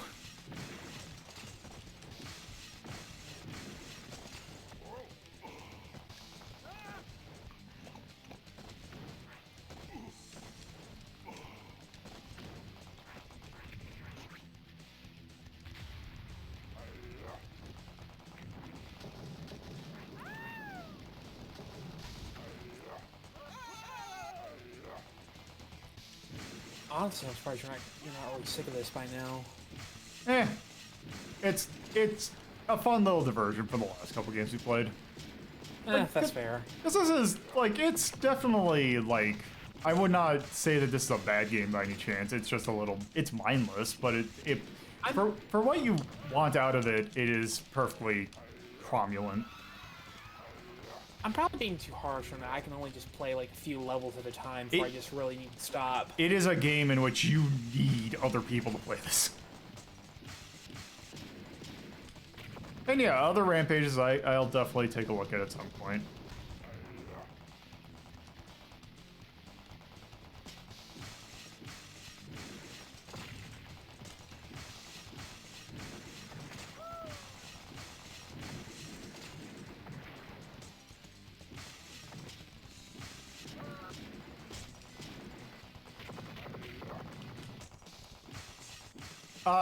If I remember correctly, some of those later Rampage games were bad, like outright bad.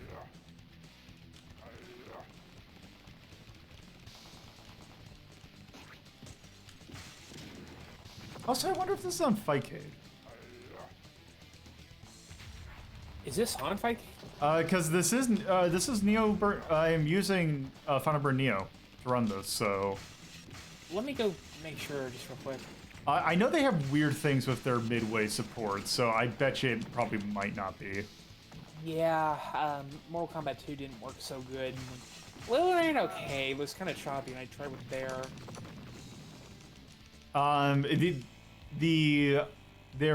Their games are like none of the midway games that they have on there really run that particularly well.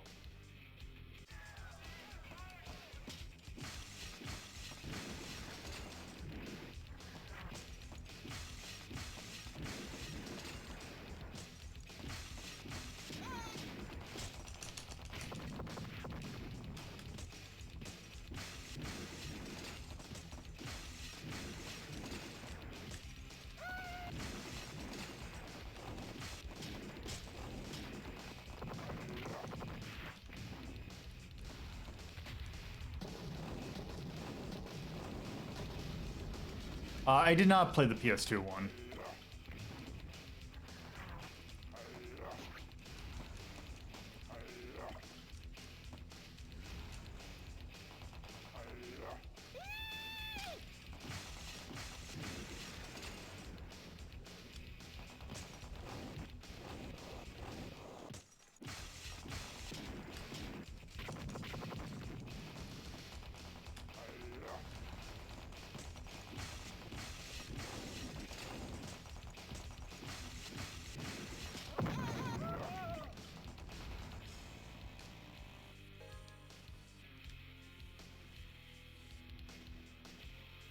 Okay, I want to check to see if something's in here.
I appreciate in Michigan City that it has the vending machine app say pop on it. Is that accurate? Yes.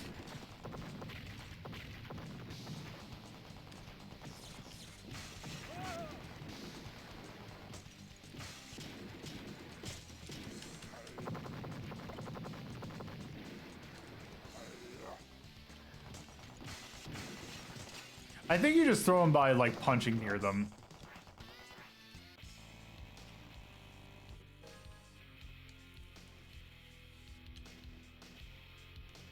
Okay, Ann Arbor.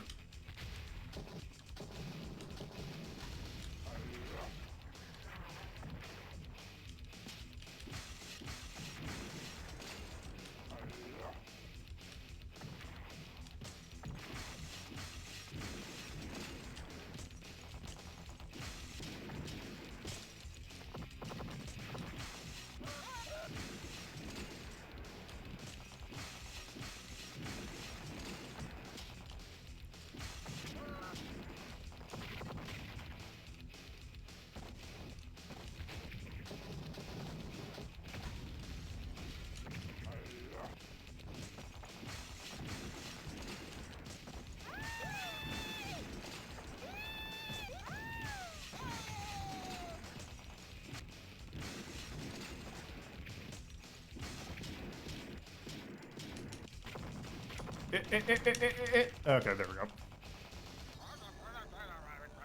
You're gonna have a hard time keeping this quiet. I think it's 3D. Yeah, it looks computer rendered to me, but I could be wrong. Yeah, I believe these are pre-rendered sprites. It doesn't look model-ish. Like, it doesn't look like it's made of clay or something.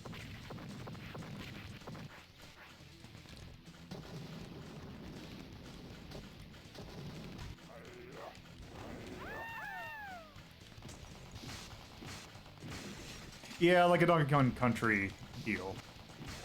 Also, I appreciate that they have in Detroit the 209. That is a good touch. Also reminding me that we need to watch RoboCop at some point for Media Delta.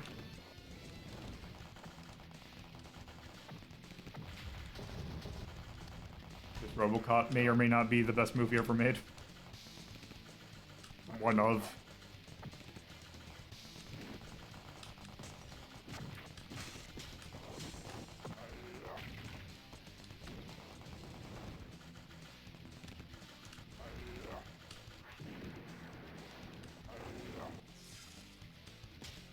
So just the first RoboCop, I assume, right? Yeah, just the first RoboCop. Although I maybe, figured. maybe RoboCop 2.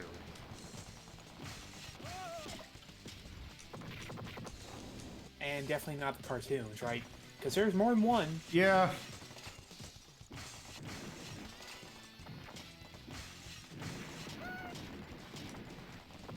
Oh yeah, first RoboCop is definitely the best. It is a phenomenal movie.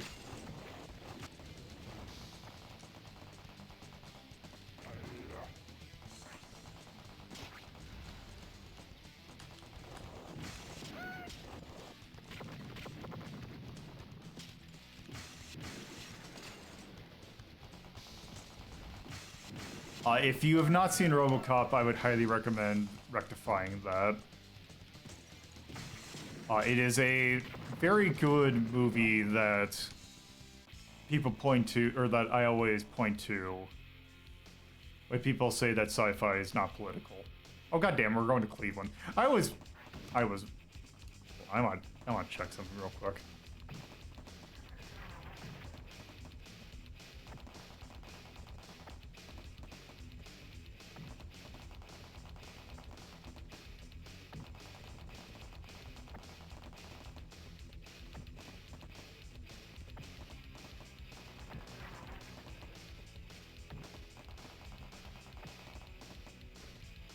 God damn it, there is Wisconsin on here, but it's not until like stages 40. I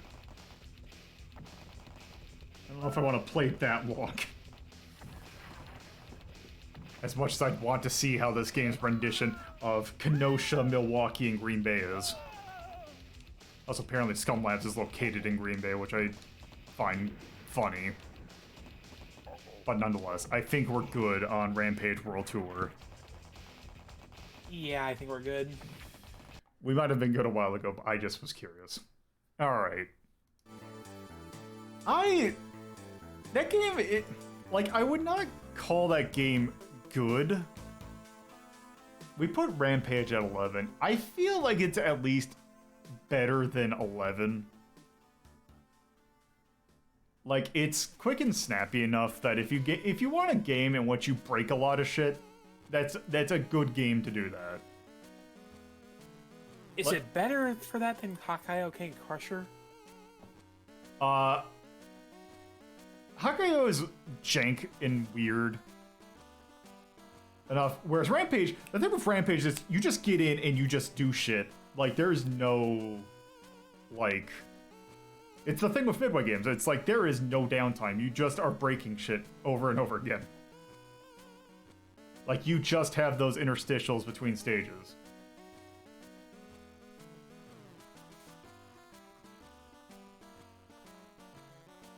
I don't know, Yes. maybe like a 15? Oh, this is not good. Like, we have the original Rampage at 11. Alright, I see you're set on this. Yeah, I do not feel like that is that bad. Like, I'm thinking maybe 10.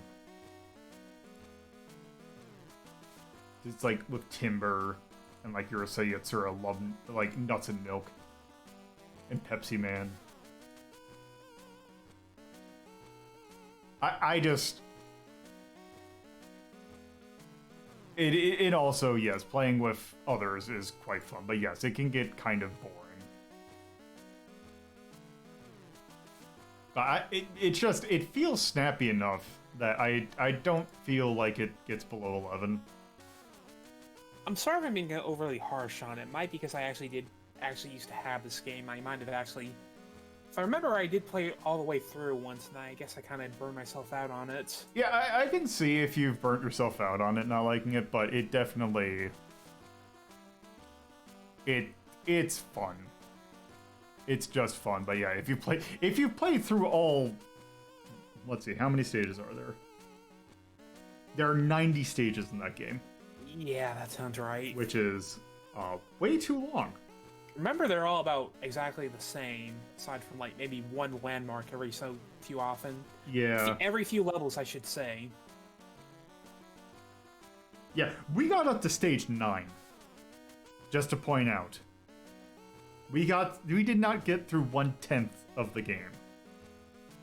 Which is definitely something I will call out on it. is the fact that it is way too goddamn long. And yes, you can get bonus stages, which make it even longer. I just think 10 is a good thing for that.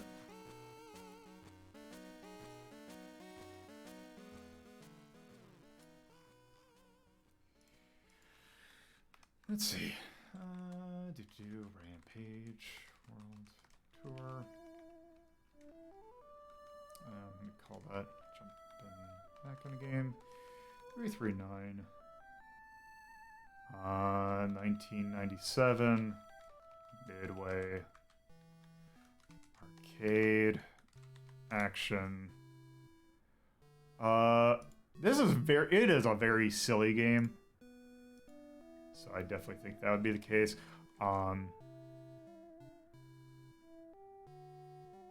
gonna give it a thumbs up for the charm because I do kind of like that late 90s feel to it. Yeah, I'd give it a charm. It's very nostalgic. I'm pondering if I would give it a thumbs up for graphics or not. I'm not sure.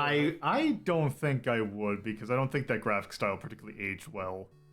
Alright. I would not. I'm not gonna put the the pixel nuke. Thank you for the follow. I am not gonna give it the.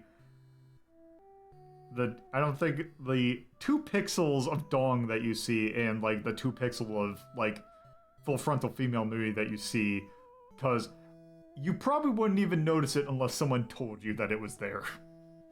Like, it just looks like a blur of pixels. What about recycled content, since so many levels are so similar? That I could give, because I do feel the fact that it recycles content way too often, and also it is way too long. That is definitely something I will say about that. If you're in an arcade, you can play it as long as you want, and you can just walk away when you're done.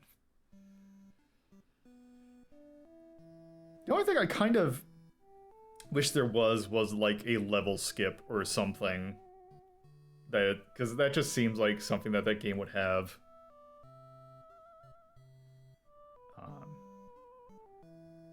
But yeah. Also, I am going to put the hard difficulty because it is a midway arcade game. But yeah. So, with that, we are done with kaiju and kaiju-esque things. So, let's go on to demons. Demons and other spooky things to play a game that I have no goddamn clue how to play.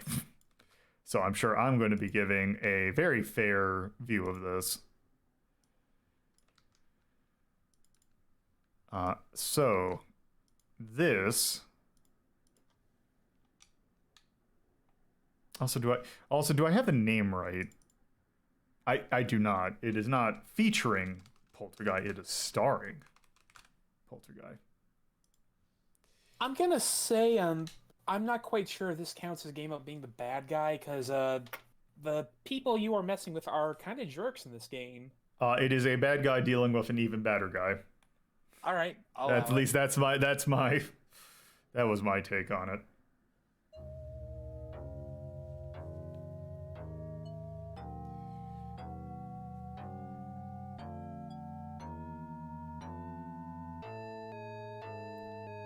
Look at this guy.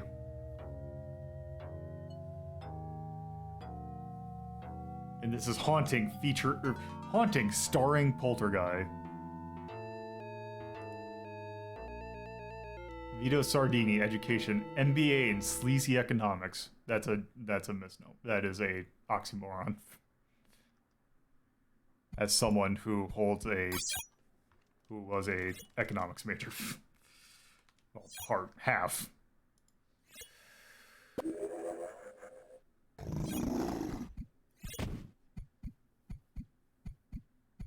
So yeah, the game's gonna explain itself.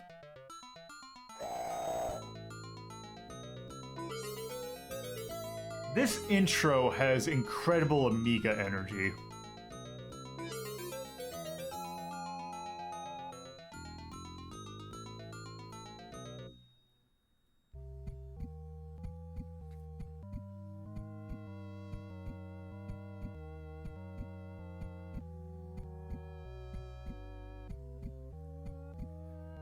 It is, yeah, I could see that. This is the game essentially explaining its mechanics.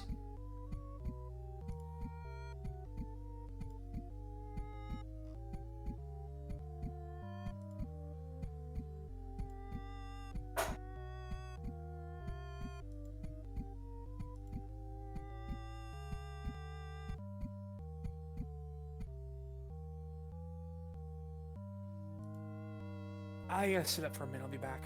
All right.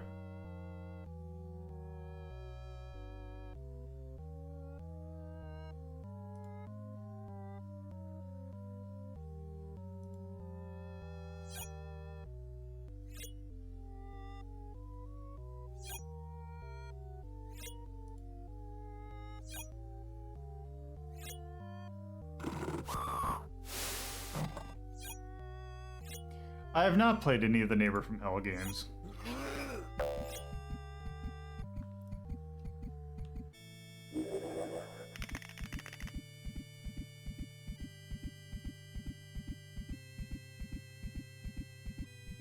You do have a limited something.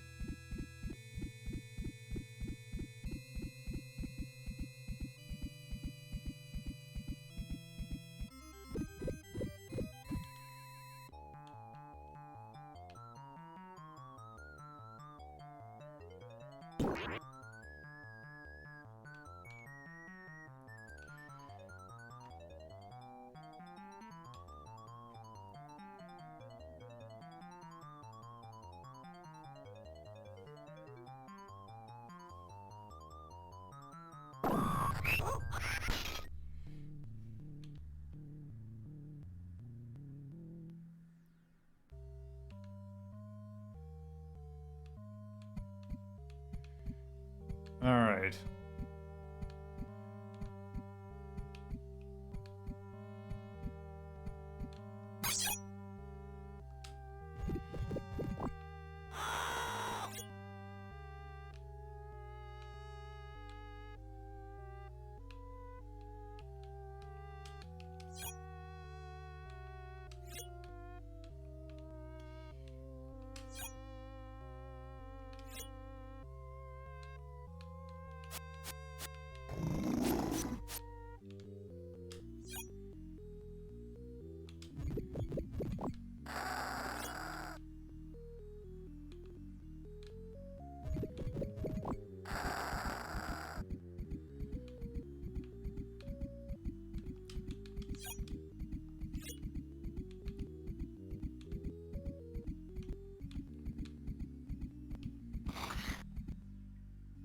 Oh.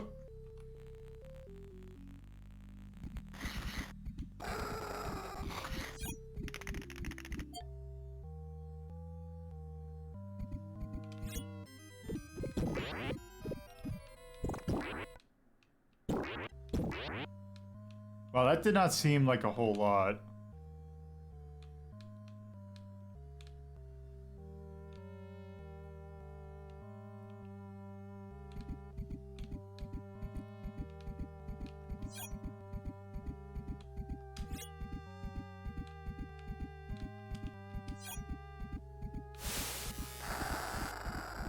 Wait, what?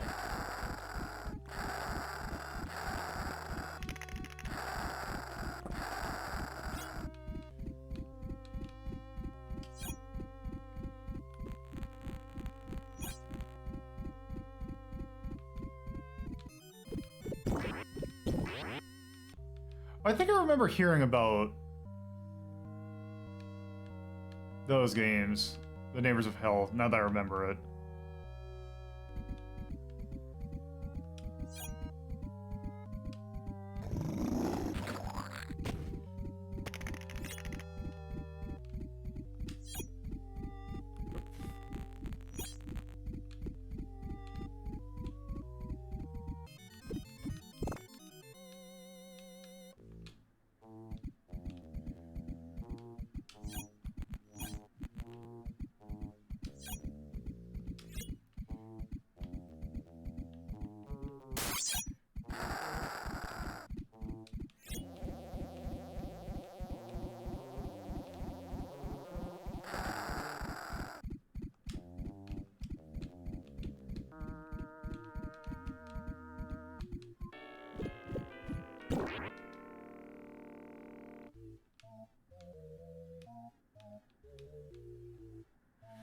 Alright, so I got Vito. The problem is that I almost am running out, and I felt like I did a very good job scaring him, so I feel like your... Let's see, there's... Ah, I see.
Oh.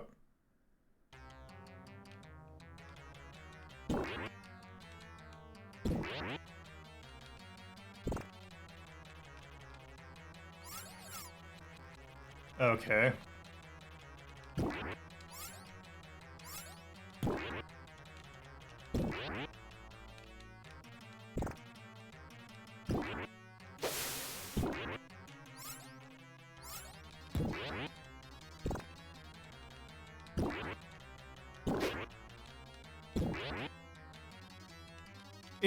It's not quite as slippery as it seems.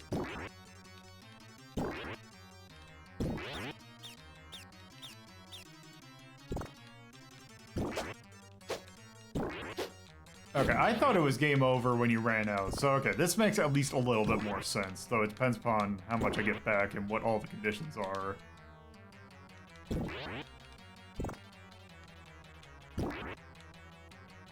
Also, how much is it going to give me when I get back?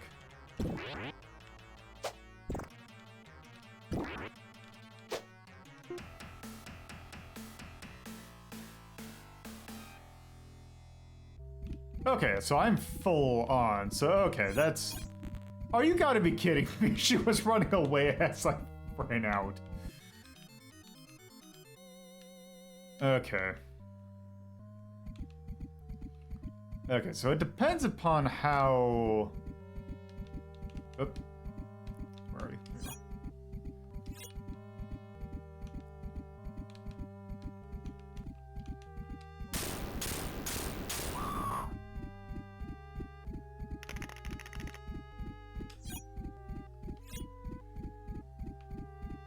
She out? Flow's gone. Now to deal with these little shit children.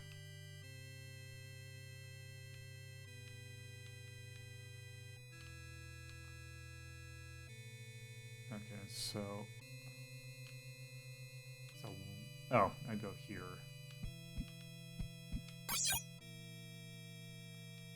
I'm back. Welcome back. So, I think, I could be wrong, but I think what you're supposed to do is kind of interact with the things that will lead them towards the door you want them to leave from. Yeah, I believe so as well.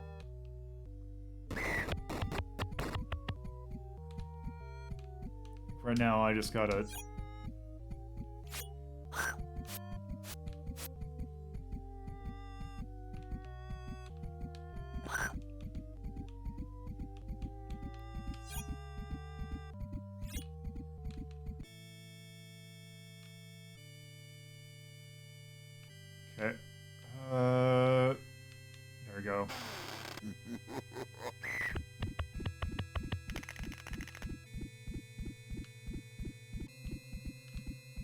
Go.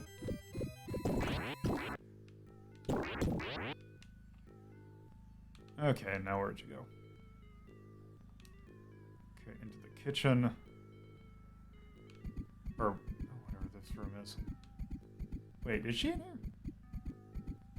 She is, but where? Wait, did she...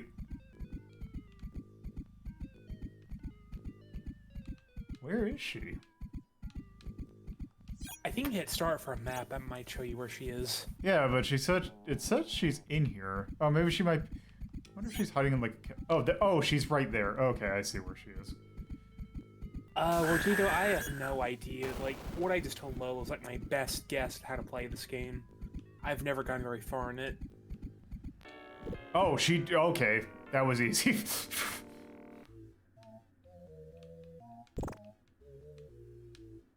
Alright.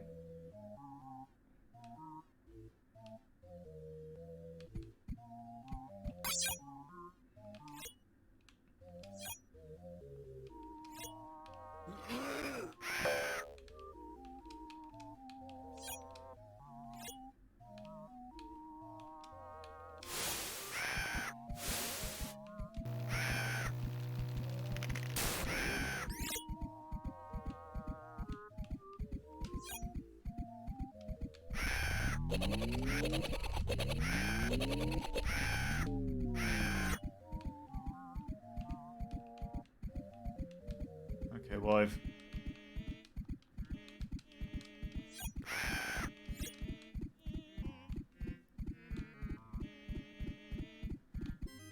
Give me that extra cooler.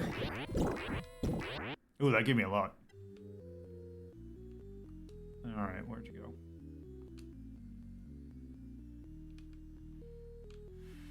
Okay.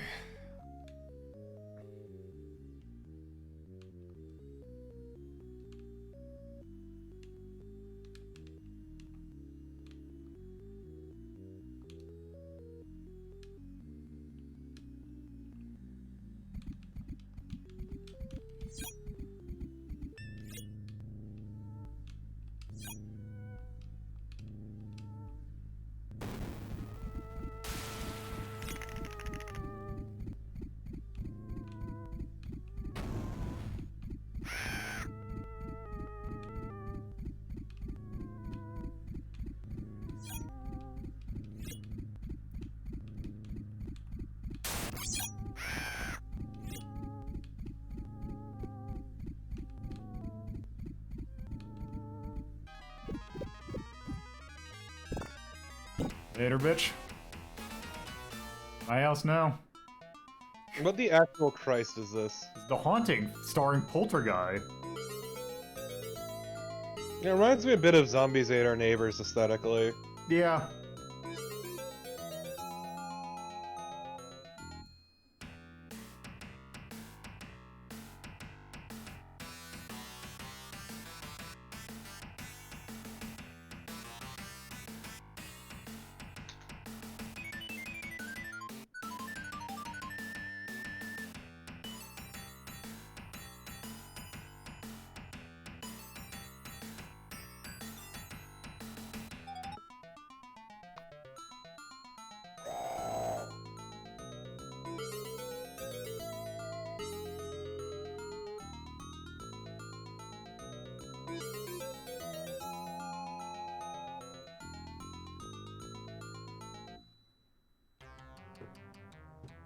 I guess I gotta start out with this. So what is this game about? Is it about just... It's about scaring this family that's like a bunch of assholes. And you are Polterguy. Ooh. So are you the bad guy, really? It is a bad guy doing stuff to another bad guy. Okay. At least that was the justification that I gave.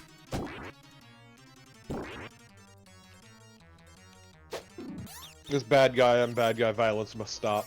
Yes.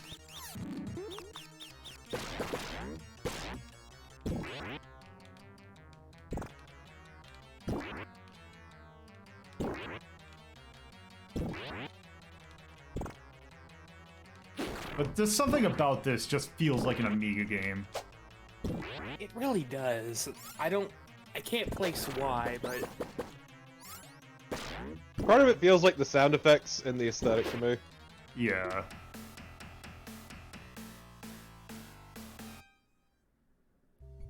Okay, where's everyone?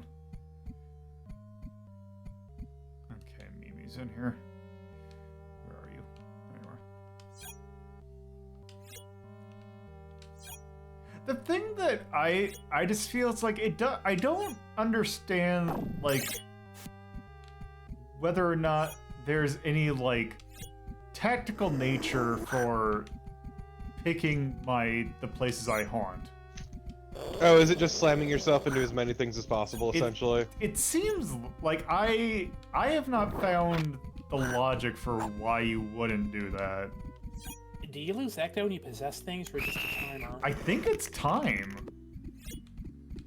Like, it would make sense if, like, certain things you would have to... Oh, forgot to get the juice. Yeah, I think it's just time. Let's see. Okay, you are in here. So is it the same people each time, or is it someone new every time? It's the same people each time.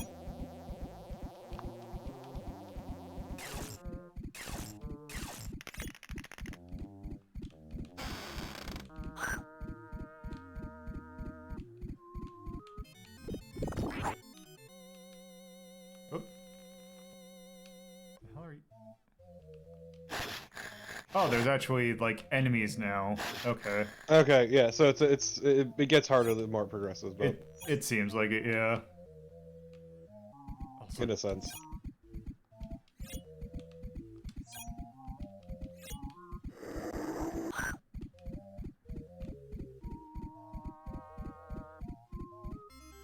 Okay, I wonder if there is a thing to... Like, if I do this, which one do you run away? You run away in there. Okay, let's see.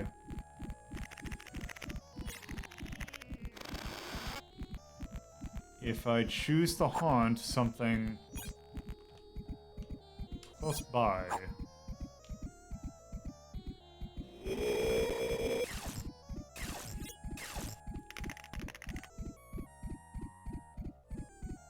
Okay, you run that direction. Ah, yes, this door frame is haunted. Let's run through it.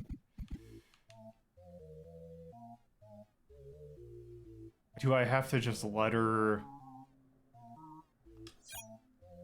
Oh, so is your who's talking not working? Yes, it is not working. Okay.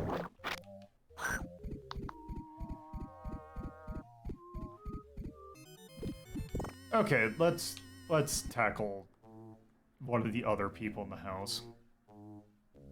I don't know why she's scared of the brain chair. Brain for your ass sounds pretty comfy.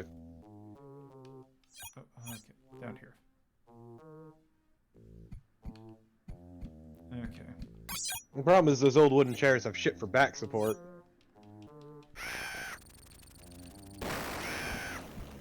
See, they didn't believe in backs back then.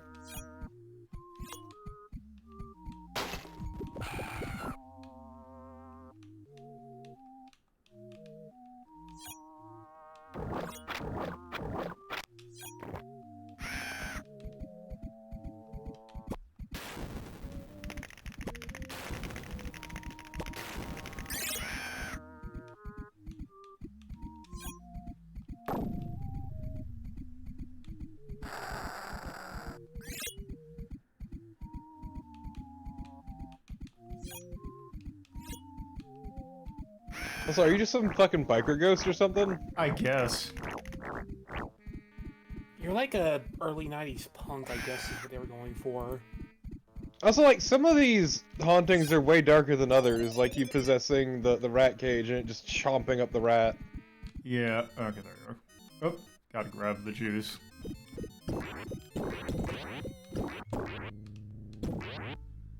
Yeah, some of this game gets just absurdly violent for, like, no reason, without any warning. I would say it's 93, so it's the kind of thing I'd kind of expect out of that. Yeah, it's more like the violence just seems really out of place compared to how goofy a lot of these hauntings are.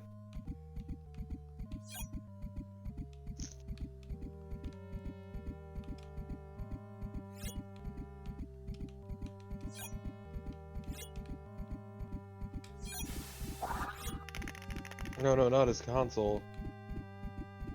I think that's supposed to be Okay, so I'm running into seeing the problem of there has to be a way to get them to go to different areas. I just don't know what that difference is. I think you need to switch it up instead of focusing on them. Possibly.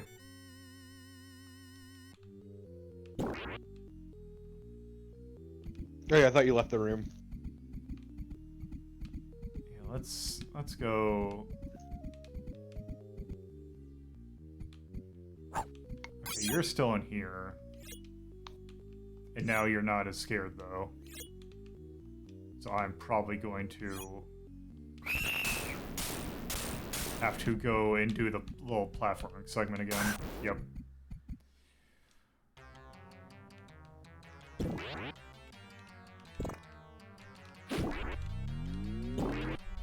You know, the general loop of this doesn't seem great.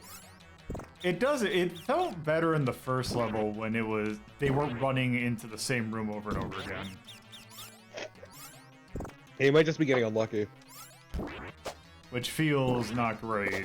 Because I could see if it's like, oh, if you get them, you can kite them into different areas by haunting certain things, but that does, like, if it's trying to do that, it seems like it's really finicky.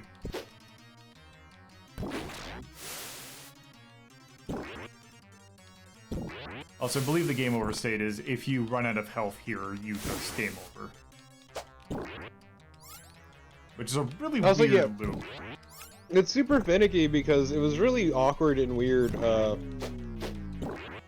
when you, what is it, scared the door frame the girl walked through. Yeah, that just seems counterintuitive. I do like that dance, though. It's really good. Okay, so at least I'm back at full.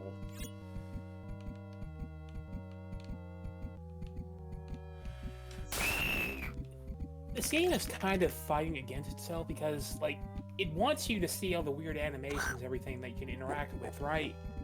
But it's so hard to actually, like, activate all the interactables because of the way the game works. It just seems like it's not... It's a neat idea, not fully baked. The AI seems real jank. Yeah, because it chased into here again. Despite that being where the bees came from. Yeah. Yeah, I think they expect you at this point to just change it up between the people.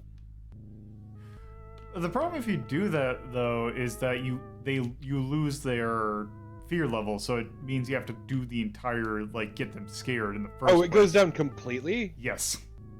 Oof. Oh, gross.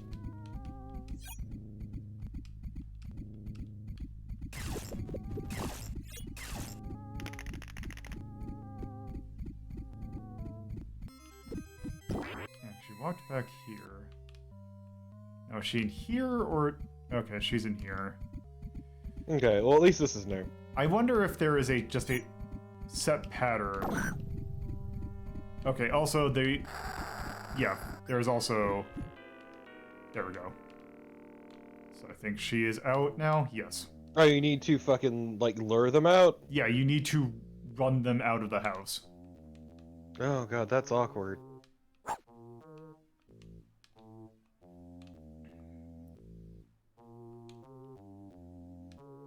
let's go after Flo next. Oh. Wait, Okay, she just hauled ass out of the room first. Gotta get the goop. Wait. Oh, good. I wonder if I scare her in this room, if she's just gonna haul ass out. I think she needs to be a certain level of scared. Yeah, but the problem is also she's gotta stay still for a second. Yeah, she can fucking book it, apparently.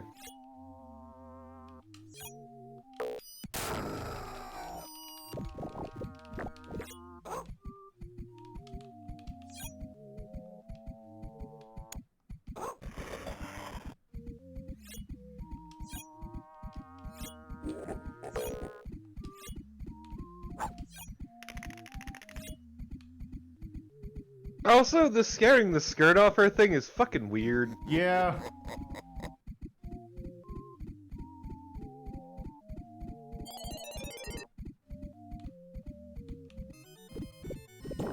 Okay, wrong way. Well, there's multiple exit, or there are multiple ways to have them run out. Scare them out. I just... What do you think the odds are of her just walking You're not getting back? it before you run out. Now, is she just gonna run out of the same room?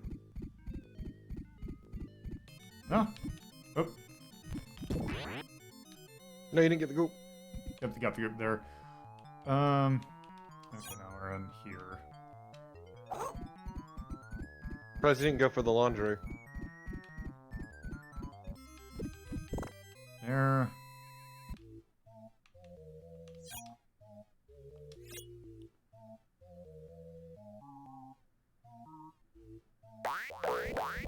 Yeah, you're gonna run out of goop.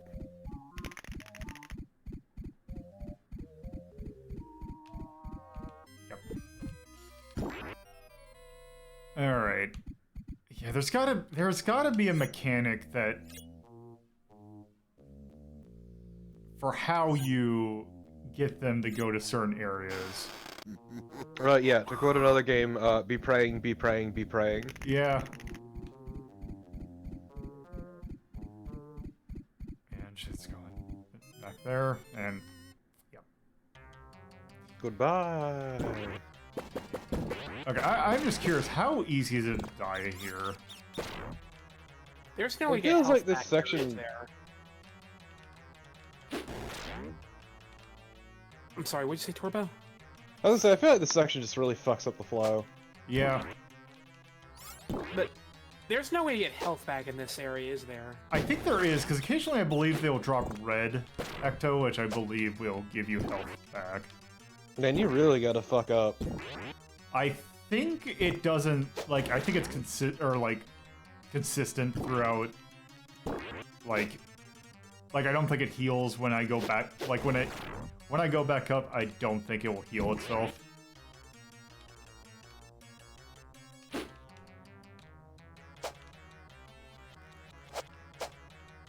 But yeah, it seems like you really have to focus on dying. Okay. To be fair, you're probably gonna go through this place like multiple times on a later level. Yeah.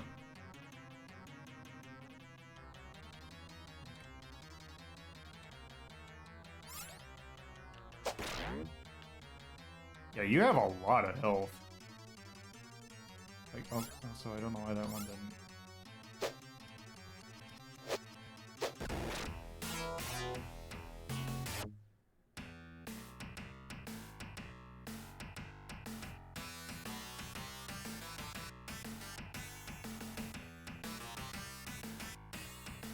Also, what is that face? Jesus! Yeah, I don't know what the nose area throws me off. Why does he have flesh color? Also, I love his sick flat top. Also, I guess that's an ending.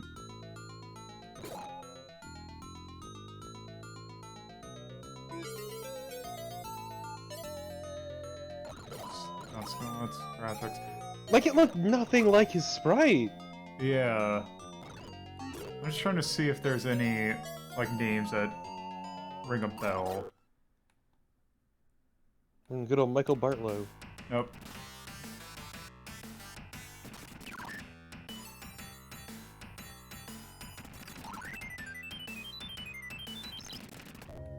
Okay, yeah.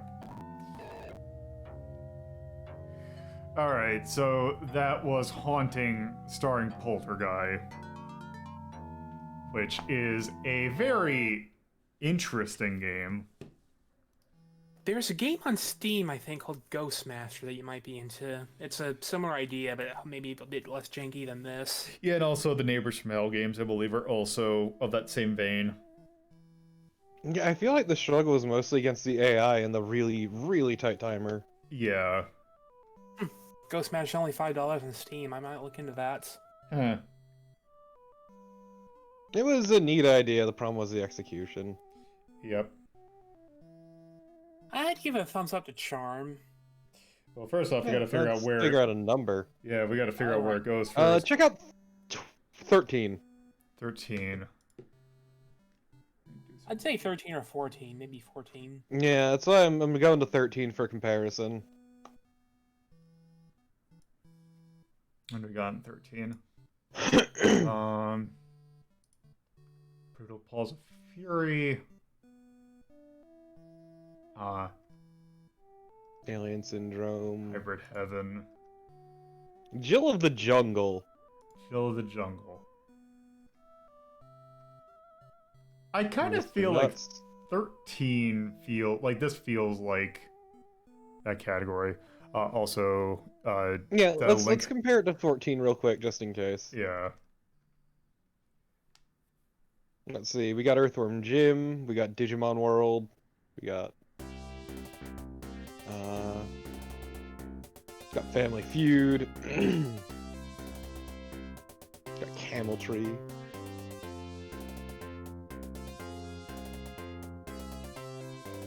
I don't know, what do you think? I'm kind of feeling 13. Because I think it's a neat idea. I feel like also I'm missing something. Maybe not. I don't know. The AI just may not be good. That also could be the case. Garfield caught in the act.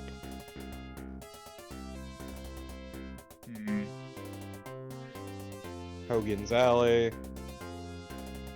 Scat. Wu-Tang Shaolin style. That was a fucking game. Uh-huh. And that's for me to get going on Medifed if we can get to work with 4 people. Yeah, that would be interesting. Samurai. Soccer Wars. I feel like I could at least get a little bit more out of that than some of these 14 ones, so I'm still thinking 13. Yeah, I just figured I'd put it out there. Yep. Let's God, I'm dying. Okay, 13. Yes. I should try to finish this game. Yeah, actually get the true ending. I need to achieve enlightenment, Lolo. And It's do like it so disheartening every time I lose a save. and do it with doing it without the way that I'd probably do it if I do it. No, which is just copy your save. Yeah. I'm tempted to do that because I feel like I've earned it after being robbed so many times. I don't have time. I do not have time to do that. Haunting. Oh. That came out in 1993 by Electronic Arts. I would definitely put gore warning. Yeah. I don't even know what to call that. I'd argue puzzle. Oh yeah. Oh, actually, character. Yeah, I can kind of see that.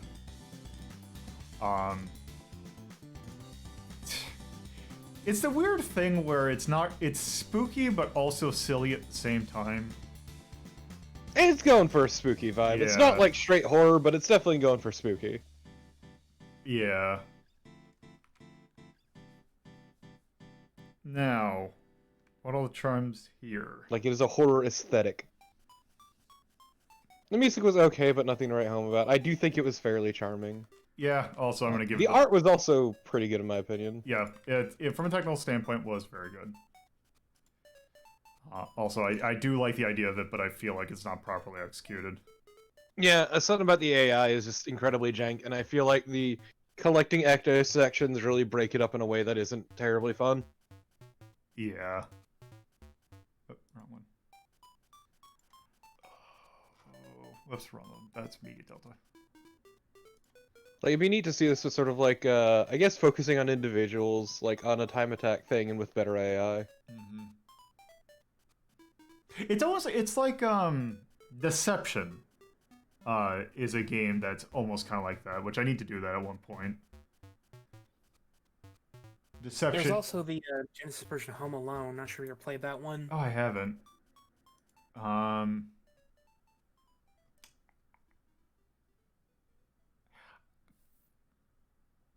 I don't know whether or not I want to do Moon Logic or Mechanics Too Complicated. I feel Like, like I Mechanics feel like- sounds more accurate. Because I feel like there's something to, like, bait people. There has to be. Like, you can't just have it where you're bopping in between. That just feels really weird. But yeah, I think that's good for that. So, with that, let us take a look at our last game.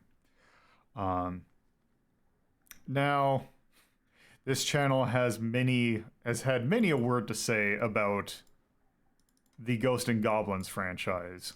Yes. However, there's actually a side franchise to Ghost and Goblins, which is a completely different experience and stars, what some might argue, one of the more memorable things from Ghost and Goblins. Yeah, real piece of shit. Yes. I do look. We do need to see this through to the end, though. This like side series. Yes, because the last game is really good. It's absolutely incredible. So yeah. So maybe turn it down a little bit. Let's turn it down a little bit. There we go.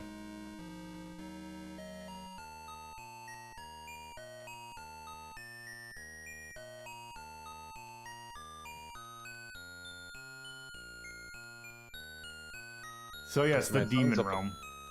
The VLC side stream. What was that? Nothing. The VLC side stream is being a bit jank, but it's fine. So yeah, this is Gargoyle's Quest.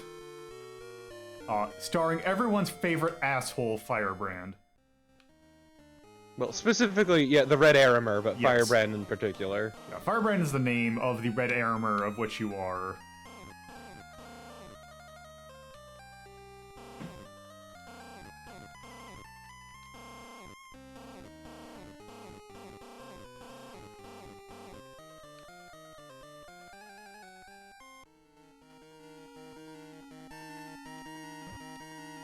So yeah, you actually play as a Red Aramer. So this is a, also surprisingly you have proper air control. You do also have the ability to fly. And you can cling to the side of walls. So the NES game is a sequel to this.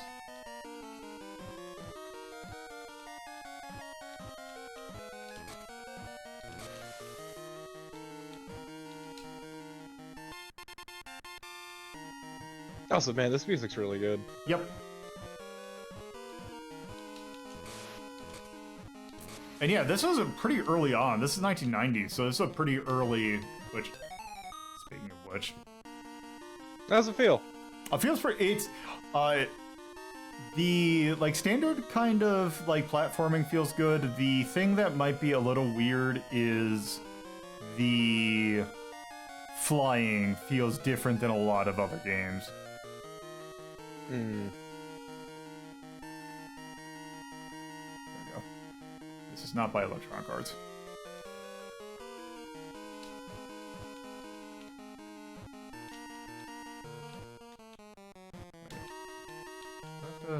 Okay. Oops.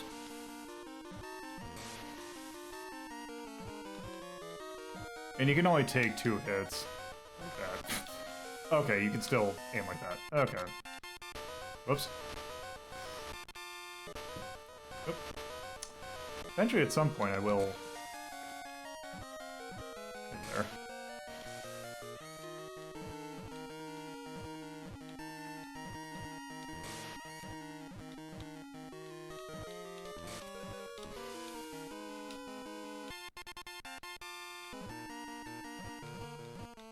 Oop. Enemy respawn's a little aggressive. Let's see, do I have enough to fight? No, okay, there's nothing over there. He does kind of have the same move cycle as Karnov. So I can see that.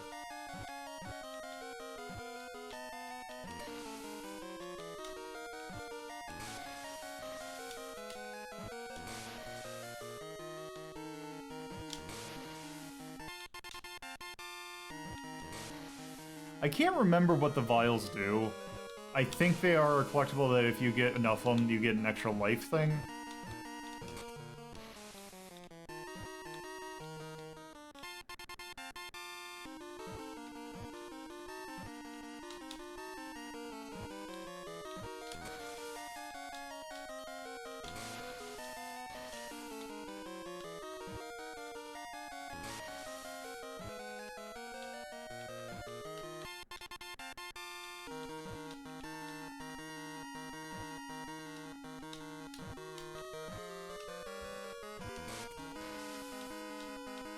Also, stereo separation.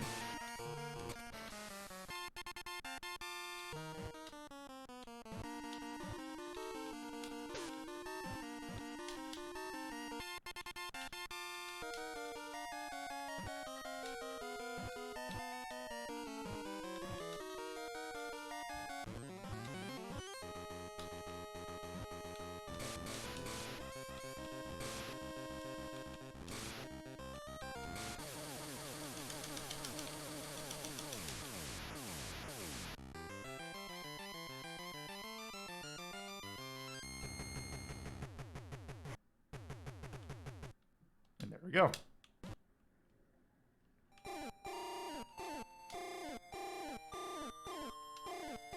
So this kind of has almost a feeling...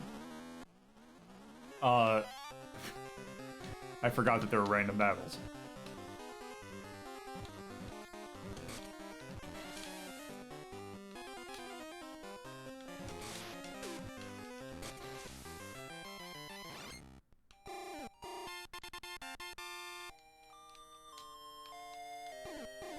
Oh, Oh, maybe there isn't. I thought... What is check? Okay.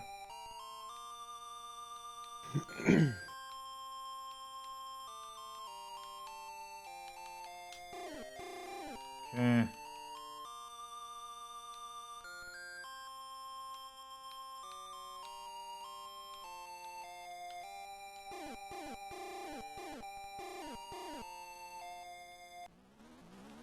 All right.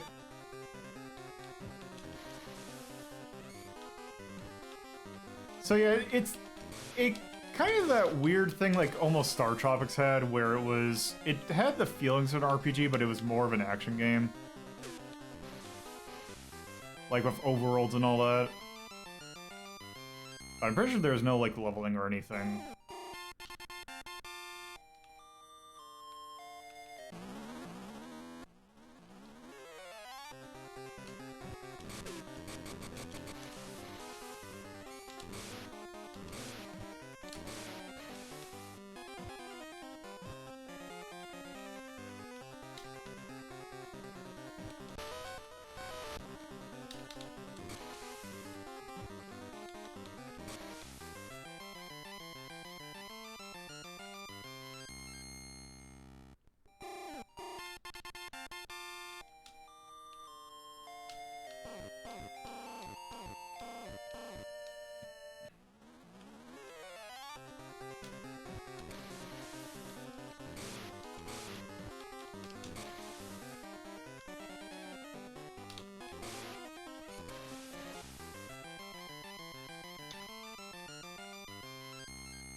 The level option is basically just telling you what your stats are.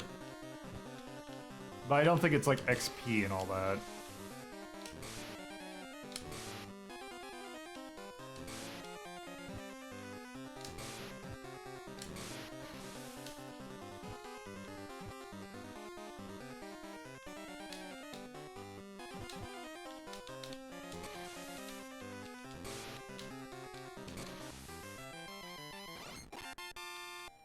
Go.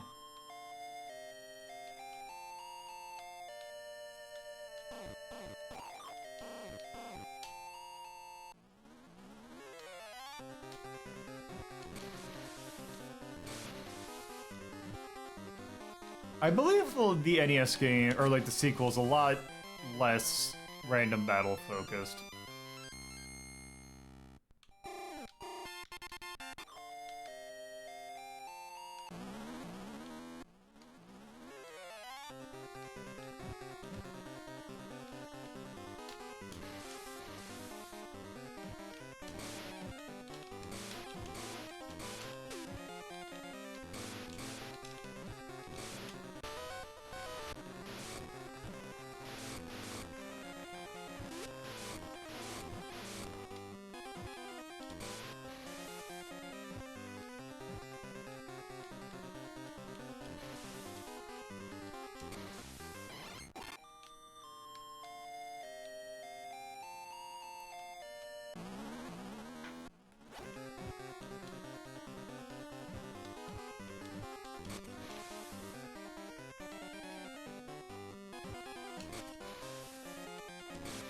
Yeah, this encounter rate's a little much.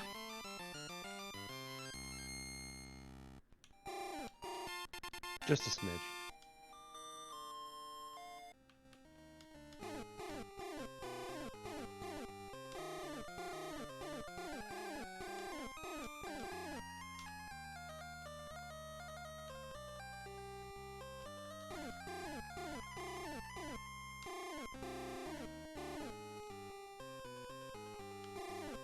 Okay.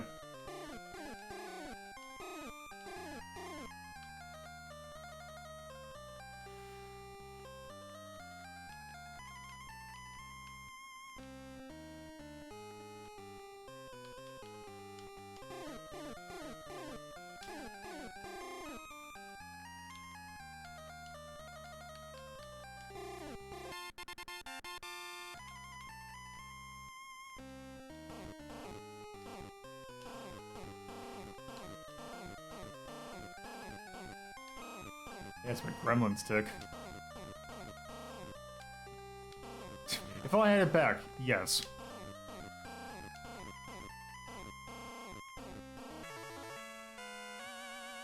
Good.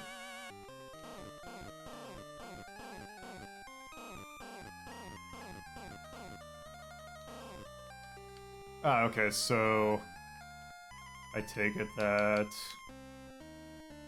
Okay, so I'm now at jump level 2.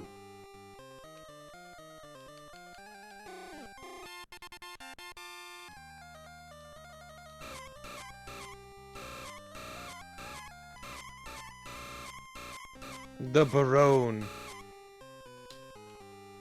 Yeah, this might not be the greatest translation.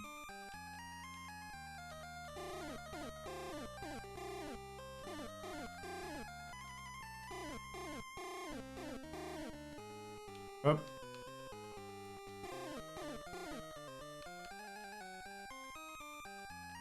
Okay, I guess I already had it.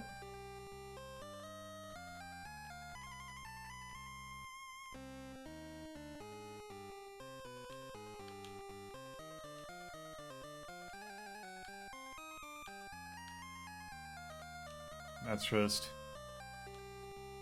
Okay, that's just... you.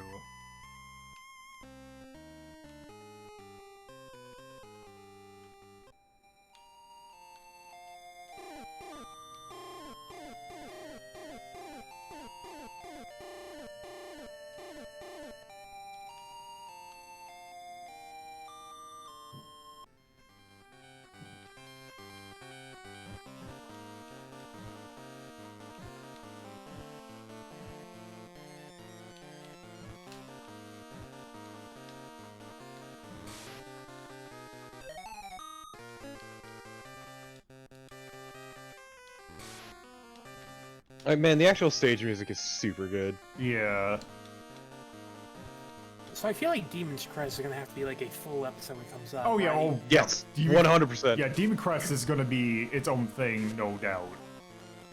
Demon's Crest is so good. It really is. Even Did you Gargoyle's... guys ever hear some urban legend that apparently like it got refunded more than it got sold or some weird like that? Is that true? I've not heard anything particular about that. But I yeah, swear I that, heard this. it was a very rare game.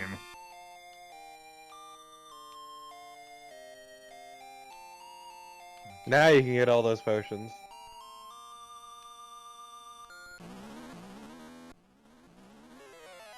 Yeah, not a huge fan of these overworld bits, though. Yeah, this... Oh wow, that thing does 2 damage. Can't believe this is basically Zelda 2. Yeah, that's the thing with this Game Boy one, is that it has way too many random battles, which I can't remember if the NES one had them or not. Like, it has the overworld. But it's much... Listen, man, It's more focused on, like, the actual stages. I super wonder what this game draws its inspiration from. Yeah.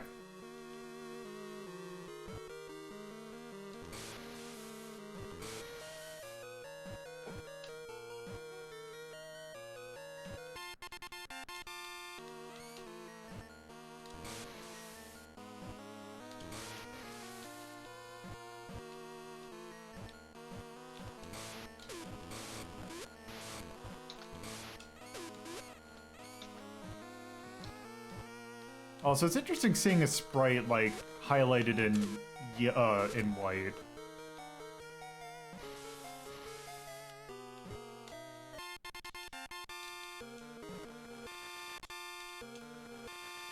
Damn it. You are quite large, which is kind of annoying, but... Oh, well. Wow, rude. Can't just say that, Lolo.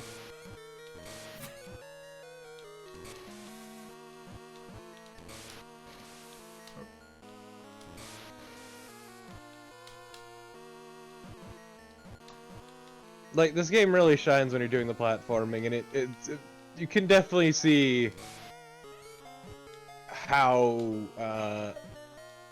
Demon's Crest would draw those conclusions as well. Well, I was gonna say, Demon's Crest is Gargoyle's Quest 3. So... Yeah. No, that's what I mean, though, is yeah. like, you can see how they got to that point. Mm-hmm.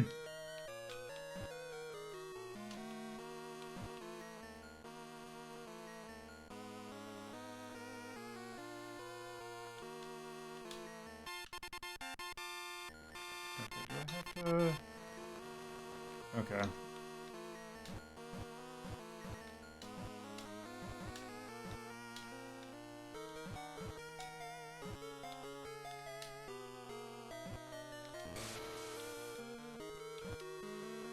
Also, man, the environments are actually really nice looking. Oh, they definitely are. Especially this was basically launch Game Boy. But then again, the people who worked on this probably had had experience on the NES.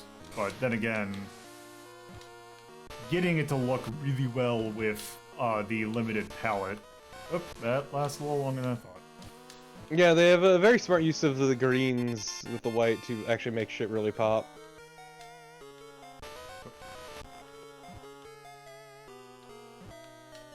Also, yeah, the white outlines do make it look cartoony, but they do also help it stand out a lot more. Yeah, the contrast, it helps.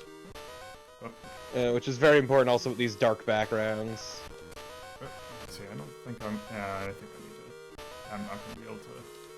Do you not have the potion stuff or whatever? Oh yeah, do I have a...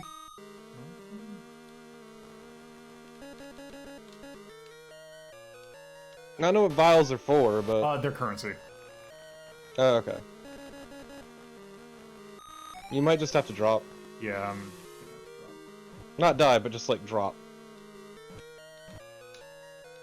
yeah, just in that particular instance, I would not be able to recover from that. Yeah. I suppose there's some health around here, because the last stage was giving me a little bit more health. Oh, yeah, that's me just... But yeah, no, it's interesting, because you can definitely see the makings of what would become Demon's Crest.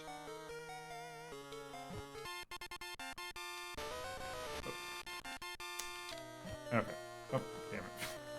I do wish it wouldn't play that sound effect every time, though.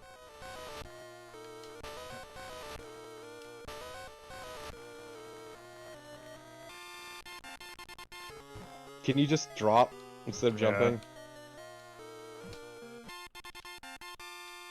Oh, no, you have to jump, I think. Really? Because you were able to do a tiny hop there. Oh. Okay, I need to... Yeah, you just got greedy there.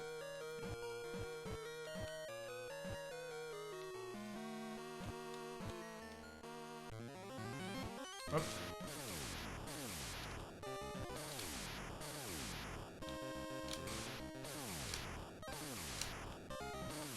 Oh god, those limited sound channels.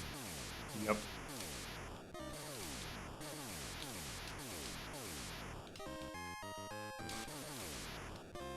Yeah, there are also 2 other eyes below.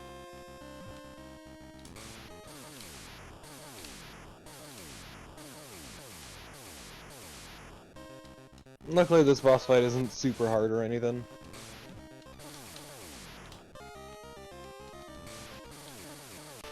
Yeah, you just gotta be very cautious with how... Oh. Sure, I think you can just stand on the edge of that and hurl. Yep.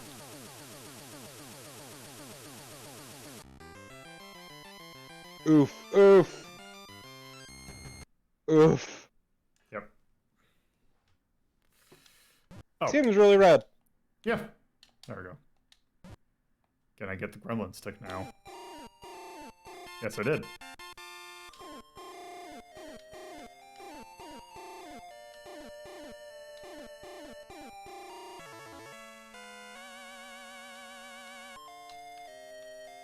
Oh, I can just go back there. But... Finally, you two can rent videos.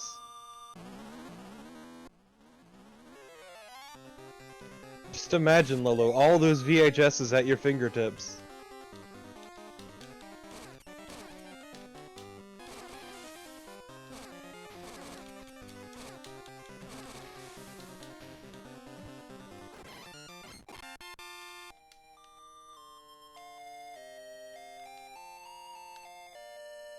Congrats on 1 whole vial.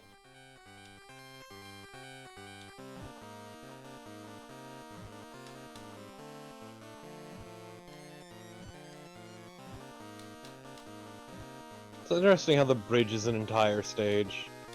Yeah.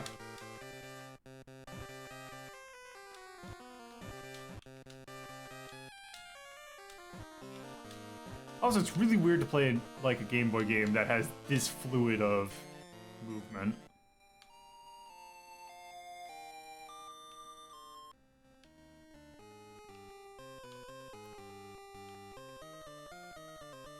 So I don't know why my fucking VLC sometimes gets chunky. Mine does too sometimes. Wait, what? Okay.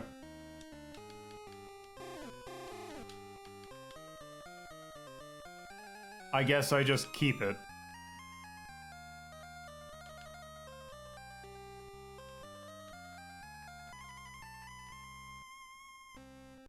That is not Astaroth. That is a lesser Astaroth, I guess. It is the same, species as an Astaroth, but not Astaroth himself. The same species as an Astaroth is certainly a sentence. Yeah.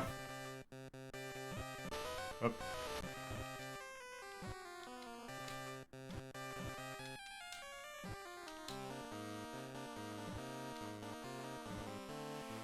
All right.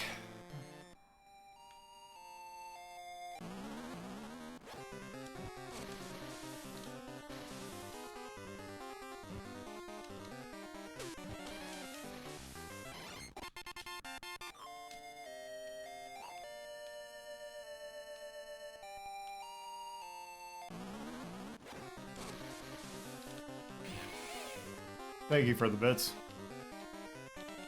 Yeah, this, I really wish this didn't have random encounters. Especially as common as they are.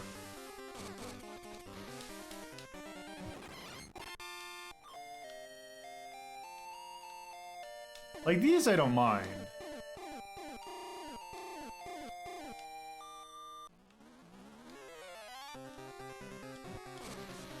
Also, I'm surprised how easy these, like, those set pieces are as compared to even some, like, the normal, like, random encounters.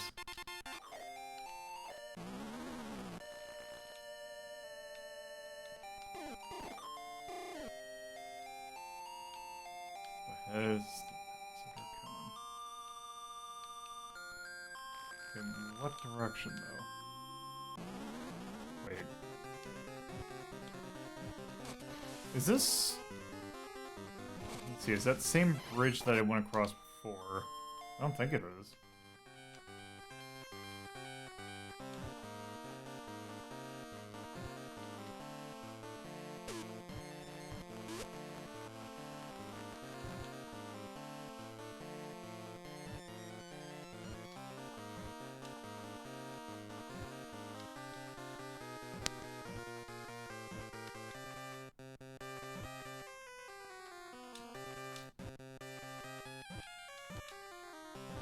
Is that the same... Okay, that was the... Okay, I just went in a circle.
Okay, I actually think I think we've seen enough of this one.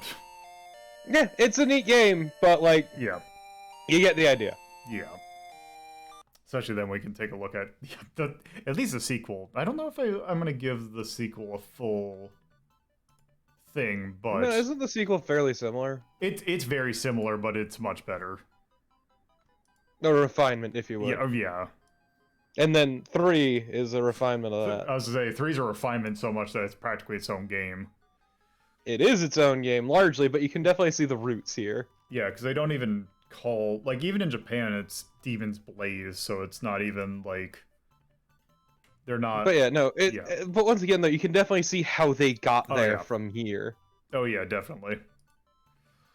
I'm actually thinking, because I see Castlevania here, I would say this is better than the original Castlevania. Yeah, like I'm seeing NES Section Z, yeah, I feel like 7's probably pretty good for this. Get Dracula. Yeah, I think 7's a good spot for that.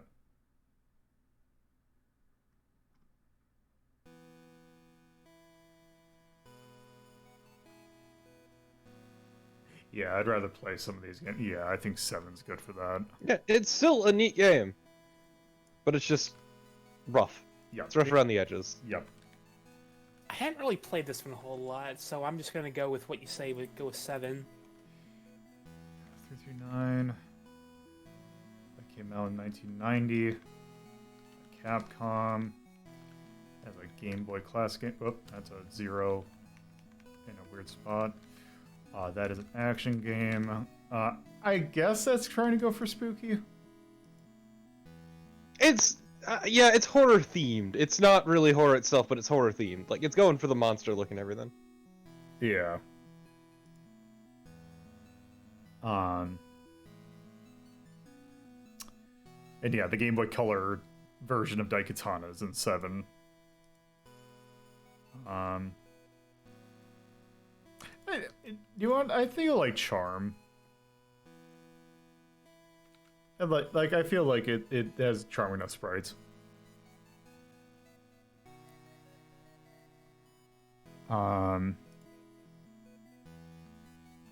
Anything else you can think of? I do think the art was actually pretty good. Yep, I can agree Especially with that. like the background work was really good. Also, the music was pretty good. Yeah, no, the music was good, especially like the stage themes. Yeah.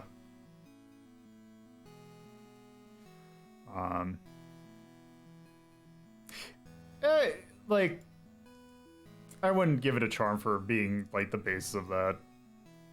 Like, I Nah. think it's fine.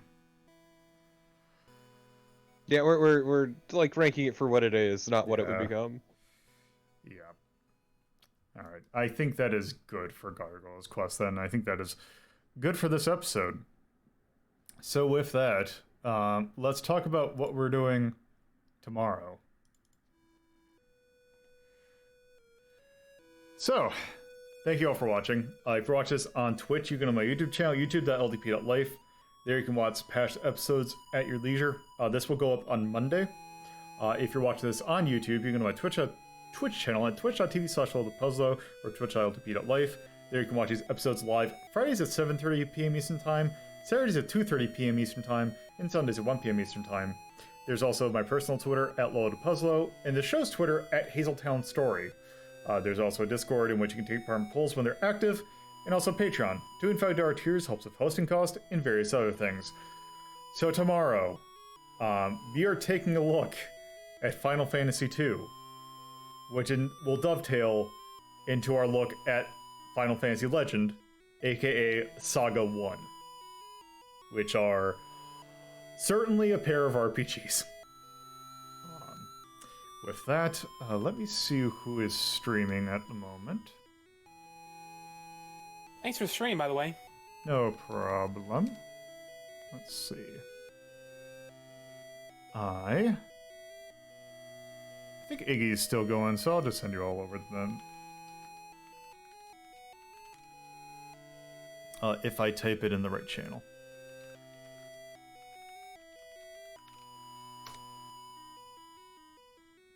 So, have a good afternoon, night, morning, whatever time it is when you're watching this.